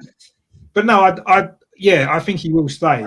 I personally, I'm not sure if he's the right man. I think he's made too many mistakes this season, and it's been costly mistakes. You know, we shouldn't be fighting for 7th place with the squad we've got. I don't think. No. We should be challenging, and we should be in the top 6. We should have been challenging for the top 4 with the players that we've got. We invested in Thomas Partey. We've got, obviously, Gabriel came in, good defender. And I just think we've underperformed. And I see a lot of players have gone backwards under Arteta's coaching. You know, Aubameyang, a lot of problems he's had this season, 15 goals he scored, which doesn't sound disastrous, but he's been getting 30 goals a season. He's got half as many this season.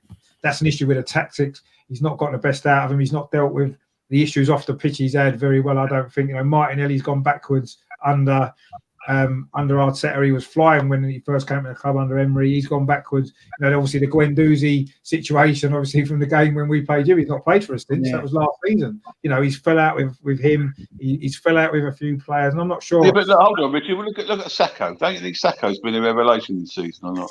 He has, but I think you've got Saka and Smith Rowe. The pair of them two, they are. Yeah. You've got to be positive, not be negative. Be positive. Be positive. No, I mean, if this takeover happens, right? Who would they want? Who would Henri Bergkamp? Who would they want as and Vieira? Who would they want as manager? Vieira? Who's going to be manager? The 3 of them? Well, it won't be them 3, will it? They'll be owners. They'll be kind of on the. They might be direct. Would they keep Arteta? Do you think, or would they get somebody else? That's an interesting point, actually. I don't know what they would want. I think if we got taken over and we've got, you know, and the new owner is going to invest money in the club and in the team, I think they would look at getting a more experienced manager to take the club to the next level. You want Allegri? Huh? Possibly Allegri. I mean, Allegri would be good. Rafa Benitez is a decent manager. I quite like Graham Potter. So, you know, Nuno's available at the moment. I know it looks like he's going to Spurs, but, you know, I think he would do a decent job at Arsenal. He's got experience. He knows how to organise a team. He knows how to get the best out of the players. And we need a manager like that. Unless we're going to spend a lot of money, which I don't think we are, I think we need a manager who can get the best out of what we've got. And I don't think overall Arteta's done that. I don't think he's managed to get the best. Yes, Saka and Smith Rowe are great talents, and they've really come on this season. And Tierney? Yeah, Tierney's injured all the time. That's his problem. Great player, but he's injured all the time. And don't forget, Arteta didn't buy Tierney. He was at I know. So, there's very few players that have played under Arteta that have improved under him. Saka? No, exactly. Saka was a good player anyway. He was improving. Yeah. Right. I'm not going to argue because I've got to go. I've got to go in a minute. Rich, who's that? What did you say? Hussein says Rafa. Rafa's a good manager. Rafa? Well, he was Rafa. I wouldn't be against against Rafa. He's out of work, Rafa. Isn't he? He is out of work. Terry says he says Melvin Ray's got your old ghosty sitting in the dark. She wrote, can't put the lights on. Is it really? I've got the lights on. You are quite dark, actually, but anyway, we can just about see it. You're fine. He's going to go and put the lights. What if his lights are going to work? Unlike Melvin's that tend to go out after 9 o'clock. I think we've got that fixed now. I think. But, there we go. Look. That's better. Look, see, we can see way better now. But I'm running out of battery, so I'm going to probably lose you. Scott's in the chat as well. Even Scott, how you doing? Thanks for tuning in, mate. Hope you're well. And Terry, they can't punch me. On Scott's channel, you can do like a virtual punch and stuff like that, which is quite funny. You can punch him if you don't like what he says, which is quite good. So definitely go into the Red Cannon and check that out. Just to ask a question, do you know when the fixtures are out for next season? Have they given the date yet? Well, it'd be June, won't it? Usually. Well, we're nearly June now. Well, yeah, it's usually end of June, isn't it? They normally come out. But I don't know. The way I look at it is, when the fixtures come out, they soon get ruined anyway by television. So you get excited at first. You think, oh, we got that game. That'd be a good game to go to. And then they move it to a Monday night. So I'm not going there now because I can't get back. So unfortunately, that's the way it is. But no, I mean, I think they'll be out by the end of June, won't they? But okay, go on. I mean, I'm assuming the next season will be starting normal time, won't it? August. I mean, I know this season started later, didn't it? But it'll be back to normal, won't it? Next season, I would have thought. I know they've got the Euros on, but I would have thought August would be the start, won't it? So again, it's quite a quick turnaround. There's not a lot of break for the players again, is there? With the Euros on, they'll be going into the Euros, which starts in a couple of weeks' time, isn't it? And then by the time the Euros are finished, you're looking at July, and then June the 13th. And then the season starts in August. So I mean, they've never played 3 years in a row without a break, really, apart from the COVID lockdown. That was it. So no wonder there's been so many injuries this season. That perhaps we have to look at that as well. We've certainly suffered because of that reason. So we've had Solly March. No, we haven't mentioned Solly March. He's been out as well. Who's been a revelation? He's a good player, isn't he? Right, Lamperty, right? Oh yeah, Lampsey. Yeah. He's been out for a while, isn't he? Now is he out for a whole year? Is he? Because it was a bad injury, isn't it? He's got his hamstring recurrence. That's all it is. Yeah. It's nothing. It's not like an Achilles or medial. It's a hamstring. If you look at his legs, he's got like thighs like trunks. Yeah. And you've got to nurture these players, like you're saying about the injuries. Someone was saying to us, because we've got this state-of-the-art training facility, that the pitch doesn't help the players with the training. It's something to do with the turf. That can do so. I don't know. It's all rubbish. They've got the days they used to train in the park and on the grass and all that. They've got all these special turf. Mud. Yeah, right. Terraces, up and down the terraces. Exactly. Yeah. So they were running up the stairs and that. Yeah, I've seen lots of clips and stuff like that. But yeah, it's a bit different these days. State of the art stuff and all that. But I don't know. But I think that the players have actually probably found it harder this season because of no proper pre-season last year, and again this year it's going to be rushed, isn't it, because of the Euros? I don't know why they played the Euros. Actually, they should have maybe moved that to next year. Maybe just give the. It's all about money, Richard. All about money. Well, it is. Unfortunately, it definitely is about money. I mean, just before we finish, I just wanted to kind of. I know, obviously, we spoke about this before, Ray. But Mike, I mean, what are your thoughts on VAR? Because I know you guys have probably been on the wrong end of a few strange ones this season, as we have as well. Let's be fair. I mean, what do you want to see happen to it next season? Do you want to see it scrapped or improved, or do you want to maybe keep it as it is? I'd like it to go. It's awful, but I don't think it is going to go. I think one of the main problems with it is you've got the same donkeys like managing it that are out there in the middle, week in, week out, and I mean, they make awful decisions on the pitch. So how are they going to sort that out in a room in Stockley Park? We've had some terrible decisions. I think everyone has. It's been on the receiving end of it at some time. Until it improves, it's got to go. It's just awful. But like I say, I don't think it will. But get some independent people in there. Get some people that train. Get some ex-players in there, or something like that. That know the game and can read it.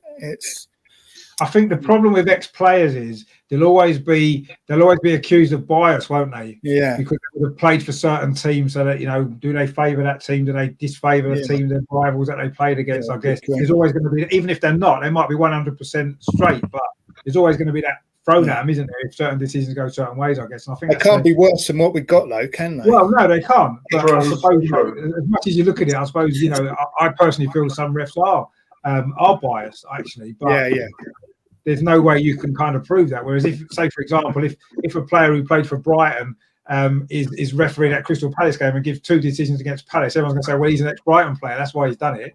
Yeah. And, I guess it just could lead to issues, couldn't it? So, I don't know. It's difficult because I agree we need independent people doing it. But who are the independent people? If they're not referees, who are they? If they're not ex-players, because there could be accusations thrown at them. It's difficult, isn't it? It's like analysing scientifically, isn't it? So it's taking out the kind of jeopardy out of the game. So I mean, you could train people to do that, to run that, surely. I know, but... Yeah, you probably could, but I think they need to have a feel of the game, don't they? And I think that's the problem with the referees. The referees don't have a feel of the game, do they? So they don't really have that same kind of. You can look at an incident, and if you don't understand what it's like to play football, you'd probably read it in a different way. Yeah. And if you just read it by the letter of the law, sometimes you're going to come up with the wrong decision. Whereas you're looking at, there's a couple of decisions in our game the other night against Palace, actually. A couple of challenges. There was one, I think it was one of the Crystal Palace players came in a bit late over the top of the ball and caught the ankle of, I think it was Callum Chambers. And it looked nasty on a replay, but you could see that he just got to the ball half a second later and it looked a lot worse than it was. And in the end, it was the yellow card. And I think that was right. A few people said, it should have been a red card, but I don't think it was. Scott says, should be anonymous, 3-man panel every game. Yeah, but if they're anonymous, we can't know who they are. And then again, I think that could lead to issues as well. And Scott also says then you need 2 idiots to get it wrong, not just one. We've got too many idiots involved already, haven't we? Unfortunately. But anyway, so Shane says, I thought in the Palace game with fans back in, ref gave yellow card when all season they would have been reds. VAR just back up the ref. Well, no, it does. VAR does back up the refs. And Hussein says, VAR is a fraud. Yeah, well, it is. And I personally would like to see it go because I felt before we had it, yes, there was controversy. Decisions were wrong sometimes. Of course they were. But at least we maybe accepted them more because humans make mistakes. But when you've got lines on the pitch for an offside that's so marginal, it's like, just give the goal. It doesn't have to be that right, does it? Just give the goal. No. But we had two things at the weekend. We had the Chilwell goal for Chelsea, right? Yeah. Right now, I don't know about you, but with the naked eye, I thought that was offside, right? So it's all about what the referee sees at the time, and that's why football has been such a great game over the years because the referee, right? That's happened, right? All right. I mean, you've seen the YouTube videos of the Chelsea fans celebrating and all that shit, and then it's right. And then you look at the West Ham goal. Was it Souček against West Brom? The other one, the equaliser. Right, the equaliser. Same sort of thing. You think that's offside? Yeah, that's what I thought. Looked offside to me. So it's. I mean, refereeing. I mean, I've done it years ago for kids' games. It's a hard thing to do, right? And it's all about that human error, right? We all make mistakes. Right, I know what Mike said. VAR's done us up this year. It helped us last year with the Everton game, if you remember, Mike. Connolly, right. So it goes in swings and roundabouts. That's what I think. Right, it's right what you say. VAR's here to stay. Right, we've got to live with. We can't moan about it. Thank God Lee Mason's retiring this season. He's going on VAR. Yeah, is he going to VAR? No. Yeah, he's going on VAR. He'll be running VAR, won't he? Yeah. Right. And I just, I just wish they were bringing one rule in. If your foot is offside, you're offside, right? Because you use your foot to score a goal with, right? Exactly. Yeah? Exactly. Yeah. Makes sense. If it's a finger or a chest or an arm or an elbow, whatever. No. Yeah. That's pathetic. No, I agree. Right? That's sensible, but they won't do that. Maybe the laws of the game need to change slightly as opposed to the VAR itself. Yeah, VAR maybe carrying out the rules of the game, and the rules are maybe wrong, aren't they? The handball situation has been terrible. Them offsides are ridiculous. I think it needs to be. Yeah, some people have been given offside because their arms offside. Well, you can't score your arm, so it's irrelevant if your arm's offside or not. Exactly. How's that an advantage to the attacking player if his arm's ahead of the defender when he can't score with it anyway? So it doesn't matter, does it? So the whole thing is a bit stupid. Moaning about it. VAR's here to stay. We've got to live with it. Let's tweak it a bit and make it. Thank God now they go and look at the screen a little bit. Right? Yeah, maybe tweak the rules to go along with it. Scott says here, my dad's a Chelsea fan, and he said he didn't celebrate the Chelsea Cup final equaliser. Exactly. Well, I'm like that with my team. I don't celebrate goals. Exactly. Yeah. He said he should have celebrated, but you can't do it anymore because it's too. Well, it's not too, if you do it, you just look stupid afterwards, don't you? When it's that's the problem, especially when you're on telly and everyone sees you on telly celebrating a goal that ends up being disallowed. But I mean, we had a few VAR checks in our game the other night against Palace, and I suppose in a sense when there's fans in the ground, like at the cup final when the Leicester fans were going mad when the goal was disallowed, and I suppose it leads to that, but that's not what we want in football. No. That's almost like American football, isn't it? It's just, I don't know, it's got to change. They've got to do something with it. But anyway, and what gets me, the referees aren't accountable. Look at that guy that sent off the West Ham player. That 4-0, right? He sent him off, right? Didn't he? Yeah. And he got overturned. Now, that to me, that referee should be held accountable for that, right? Yeah, of course. But they're not. They're not held accountable. Not at all. I mean, they all protect each other, right? Mike Dean's another one, isn't he? How many mistakes has Mike Dean made this season? Yeah. How many has he made? He's or made his loads. career. Richard, Well, I've got to pop off. I'm sorry. Can I pop off? Okay. I've got to pop off. Sorry, I've got something. No problem. We're going to wrap up anyway. Just before you go to Melbourne, just let people know where they can find you. Right, on this channel, over and over and over again, on From Dial Square to Where, and also on Mr. Arsenal Ryan 89 on these. Thanks again, Richard. Sorry I got to pop off, but no worries at all. No worries, mate. We'll speak. Ray, lovely to see you again. Might see you on Monday night soon, hopefully. Yeah, if I get fit, yeah. Nice to meet you, Mike. Keep well. Yeah, you too, mate. All the best. Cheers, Melvin. Speak to you soon, mate. Take it easy. Thanks, Richard. Bye. Cheers. So that's Melvin. He's got to shoot off. So I mean, VAR. I think the rules need tweaking, and VAR needs tweaking, and hopefully we can enjoy football a bit more next season with fans in the ground as well. I think this season has been the worst season I can remember. In terms of the football, the VAR, no fans. It's just been. Yeah. I'm going to be quite glad on Sunday when it's over. Actually, we can put this season to one side, forget about it, and start afresh next year with fans in. Hopefully, VAR not being so bad, and try and enjoy football again. Because I mean, you guys have probably enjoyed watching Brighton because you play good football, but we've had poor football at watching our team, and all the other problems on top of it. It's just, for me, it's been the worst season I can remember actually, for probably in my whole life, if I'm honest. And there's been some poor seasons, probably probably the worst season I can remember was, you probably remember it yourselves, just after the Heysel disaster, 85, and the Bradford fire at the end. And the following season after that there was no European football because English clubs were banned, and that was a pretty poor season. Crowds were low, and this season's been quite similar in how it's felt really. But hopefully we can look forward to a better season next year, and we can improve. You guys can keep your improvements going. We can buy half your team and take your manager, and it'll be happy days all round. I mean, getting back to fans, you could see on Tuesday night the difference it made to our team. The fans roaring them on. There's only 8,000 there, but you could just see it. It just ran from the crowd to the players. We were 2-0 down. Everyone thought, so what? We're just going to enjoy this. Started to make a noise, and all of a sudden, it filtered on the pitch, and that's the difference it makes. And hopefully next season we have full stadiums again, and it just be back to normal. I take your point, Mike. But I mean, you've got to remember, before lockdown, we weren't doing very well at home, were we? As well. No. Right, because of what's happened. The first game for a long time at home, that everyone got really excited. That's probably what it is. But we've got that's to really a good point.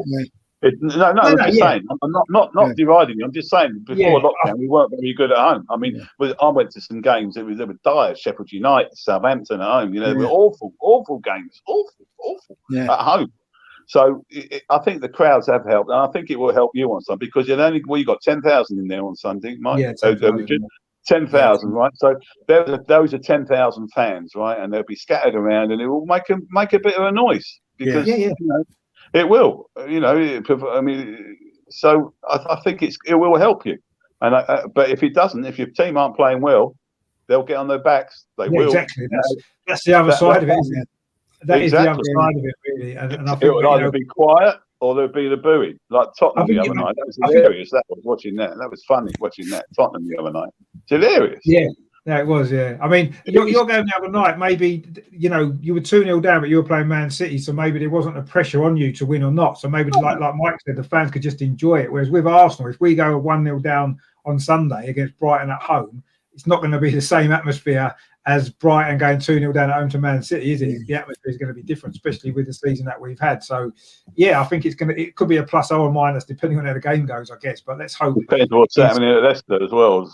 Well, it does. Yeah, obviously, if Tottenham are losing, and then I'm sure there'll be an atmosphere in our game for definite. It says, Ray and Mike, don't fancy taking William off our hands, dear. You can have him for nothing. No, we'll have half your team. I do not. We'll do a swap for half your team. There you go. I wouldn't take William if he said he paid for nothing. No, definitely not. I mean, I don't know what he's been doing this season, but he's been. I don't know what he's there for the money, isn't he? He's obviously. It looks like he's going anyway, which is good. So we can maybe get a few players out. And David Luiz is going, isn't he, as well? Yeah, David Luiz. I mean, David Luiz has done okay actually, but he's not getting a new contract. He's going. I think Willian's going. I think there'll be a few others. Bellerin might be going. Even Leno might be going. So I think we'll have a bit of a turnaround of players this summer. And obviously, we're going to be getting, I say, obviously half of your team, as we've already decided. What's happened to Ceballos? Is he going back, or have you got him? I think he's probably going back. I don't really want him, if I'm honest. I don't think You don't want him, no? Nah, so they can have him back. With our team, there's no one in our team I can say, I don't want him. I don't want him. Really, I don't. I mean, but there's only one, and Mike knows what I'm talking about. Centre forward. I'll get rid of him tomorrow, right? More pay. I really would, because of the way he's been. But there's not another player in the squad that you would think, oh no, get rid of him. Which is good in a way, because we've got a good squad of players. Exactly, that's what you want. You don't want to have to get rid of them. You want them all to be players that you think you can take the club forward. That's what you want. And unfortunately, we've got far too many. But that's not the case, which is why we're in the position in the league that we're in. And until that changes, we're not going to progress, are we? So I think we need to get rid of loads, actually. Half the squad, I'll be quite happy if half of them disappear in the summer and never come back. And then as long as we get some better replacements in, then it's happy days. But we'll see what happens. It's going to be a big summer at Arsenal, I think, anyway. But we'll see. Obviously, we need to get the season finished first. Obviously, one more game to play. Season seems to have gone on forever.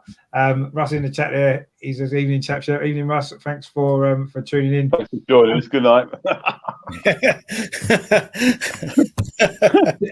We've only been here 2 hours. What's the time? I don't know what time it is. What is the time? Yeah, it's nearly 9:30. Is it really?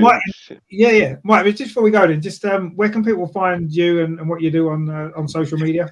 Yeah, I'm on Twitter, so basically North Stand Seagull. Instagram, same thing. I'm not on YouTube, so it might be something I'll set up in the future, but at the moment I'm not.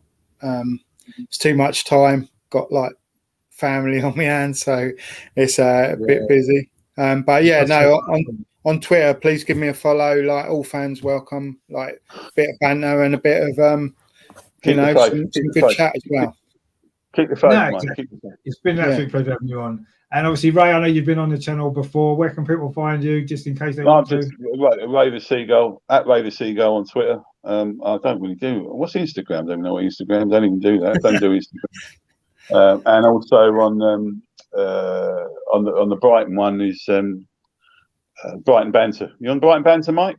I'm not. No. All right. Are you on Facebook? You on Facebook? Yeah, I'm on Facebook. Yeah. Oh, I'll find you on Facebook. Yeah. Brighton FC Banter Book, which is quite good actually, and also the Goldstone Ground, which is all the old boys from years ago who still go, like my age, our age group. We reminisce about the Goldstone years, and people put up pictures of the old, your Peter Wards and your Ian Mellors. It's great. It's wonderful. I like all them old. I love it. Yeah, I still miss it. I still miss it.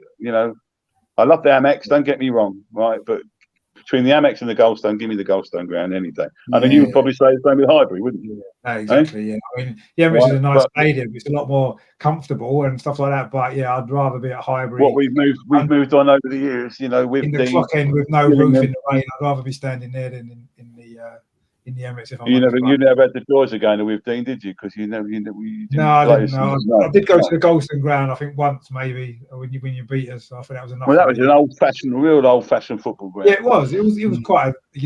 I quite enjoyed it. To be fair, I mean, Brighton's a nice place anyway. The suns are usually out. We played here in April, I think it was, when I went, so it was a nice warm day. And it was a nice old school ground. And I quite enjoyed it, apart from the result, obviously. But yeah, I mean, it's great. So yeah, the new stadiums are all right, but they're I don't know. But we have to move on. We have to move on. Yeah, you have to, and unfortunately, it's the way. I mean, I went to Everton, not this season. Last season, was it last season? I love it going there. It's like an old-fashioned football ground, Yeah. You walk down the street, you've got the houses on one side, you've got and then all of a sudden it is. No, I love that. I love it. They're moving, aren't they? They get the new stadium. Yeah, they are moving. Yeah. On the docks, aren't same they? with Watford. I like going to Watford. Same sort of thing. Yeah, An old-fashioned football stadium. I used to go to Watford in the 80s, actually. I had a mate of mine who was a big Watford fan. And when Arsenal were away and I wasn't going, I'd go to Watford with him if they were at home. Yeah. First season in the first division and stuff, I saw quite a lot of Watford games. It used to be quite good. Obviously, I know the ground's changed quite a lot since them days with the terracing and that, but it's I've always liked Watford, yeah. And Russ is he's not really caught up with what we was up to earlier. He said, when are we signing Basuma? Well, we're signing him tomorrow after the game, straight after the game. That's being done. And he says, "You lads miss Matt Ryan." Well, we've been through that. Apparently, they don't. Surprisingly enough, we which don't. was a shock when I heard that personally. He'd had his day. He'd had his day for Brighton. Done well for Brighton. He done well. Didn't Basuma play with a couple of your decision lads at Lille, didn't he? He might have done. I think he did. Pepe was at Lille. I think he played with Pepe. Yeah, he did. Actually, Saliba as well. Saliba was at Lille, wasn't he? Yeah. So I'll note in a minute, but yeah, there you go. You see, people straight at home, wasn't he? Connections. And apparently he's an Arsenal fan as well. He's an Arsenal. 60 million. The stars are aligned, aren't they? I think if he's go anywhere, I think he'd go to City because I think Pep really likes him. I think he'd go to City. Will he get in there though? Will he? Don't need him. City don't need him. They don't need him. I mean, if Fernandinho goes, but if he don't, where's he going to play? Fernandinho's 35 years old. Fernandinho's only 36 years old. I didn't realise that. Is he? So yeah. So he'll be off then. He looks about 18. He looks 18. Does, yeah. He does. Yeah. He didn't have a very hard background, did he? There's rumours of going to France. Brighton have had what's this? He says Brighton have workhorses in team. We've got rocking horses. Yeah, that's about right. Yeah, enjoyed the stream. Thanks for tuning in. Thanks for supporting the channel as well. Much appreciated. I know you shouted me down about Party, but I went. I'll tell you a little story about Party. Right, I went about 7-8 years ago to Tenerife on holiday. Right. And there's a local team that play in Players America. So they're playing like Spanish 5th or 6th division, right? And they were playing Atletico Madrid B, right? So I went to this game. The team's called, if anyone goes to Tenerife, it's called Merino FC. They're called Merino. Playing a lovely stadium. And a cut long story short, so Atletico Madrid B, and watching this game, there's this kid in midfield. He's about 17, 18 years old. And he was just like running the show. And it was Partey.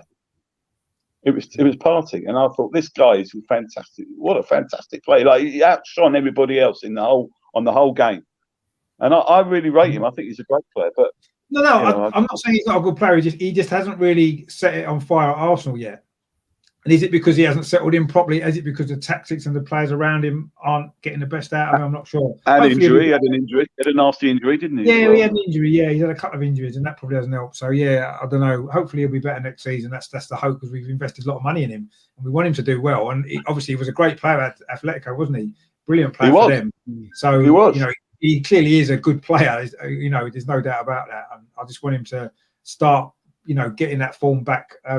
For us, obviously, because I say we spent a lot of money on him, and I say him and Basuma next season in midfield could be. Interesting to see what you think of Basuma. Like, I know you've seen him before, but see if you think he's progressed, because he's one that's going up and up. Yeah, I mean, I thought he was the best player on the pitch the last 2 or 3 times we've played Hughes. Actually, when he's played, I think he's been the best player on the pitch. Like he was when you beat us at the Amex last season. I thought when we beat you 1-0 at Christmas, I thought he was your best player by a mile that day as well. And so, I mean, if we sign him, I'll be over the moon, because I think he's what we need, and I think he's a very good player. What do you think he's worth? 30, 35? Yeah, about 30, 35. Yeah, that'll do. We'll probably do that. We're selling Willock for 30 million to Newcastle, so there you go. So that's another one. How well has he done at Newcastle? Unbelievable. Yeah, he's done well, but I think sometimes different tactics and different players bring the best out. Manager. Yeah, exactly. Yeah.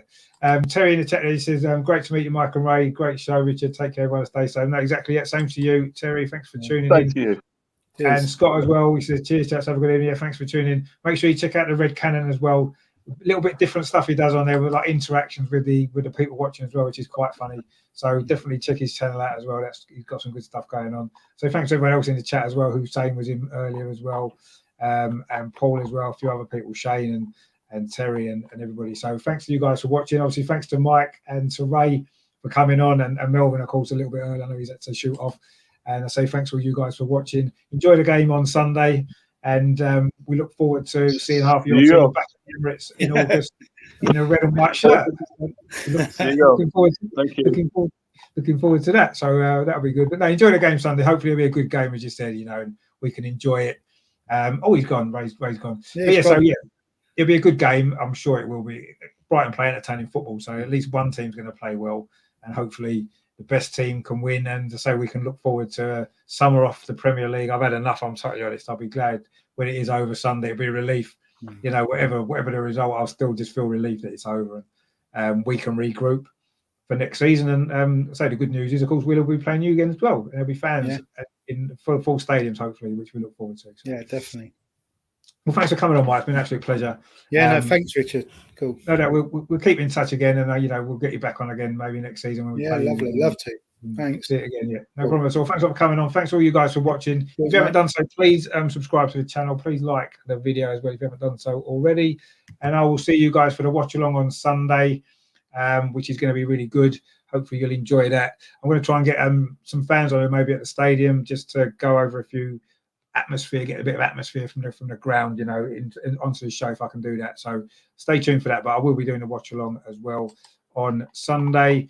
And Paul says there, great chat, lads. No, thanks for tuning in, Paul. Great to see you.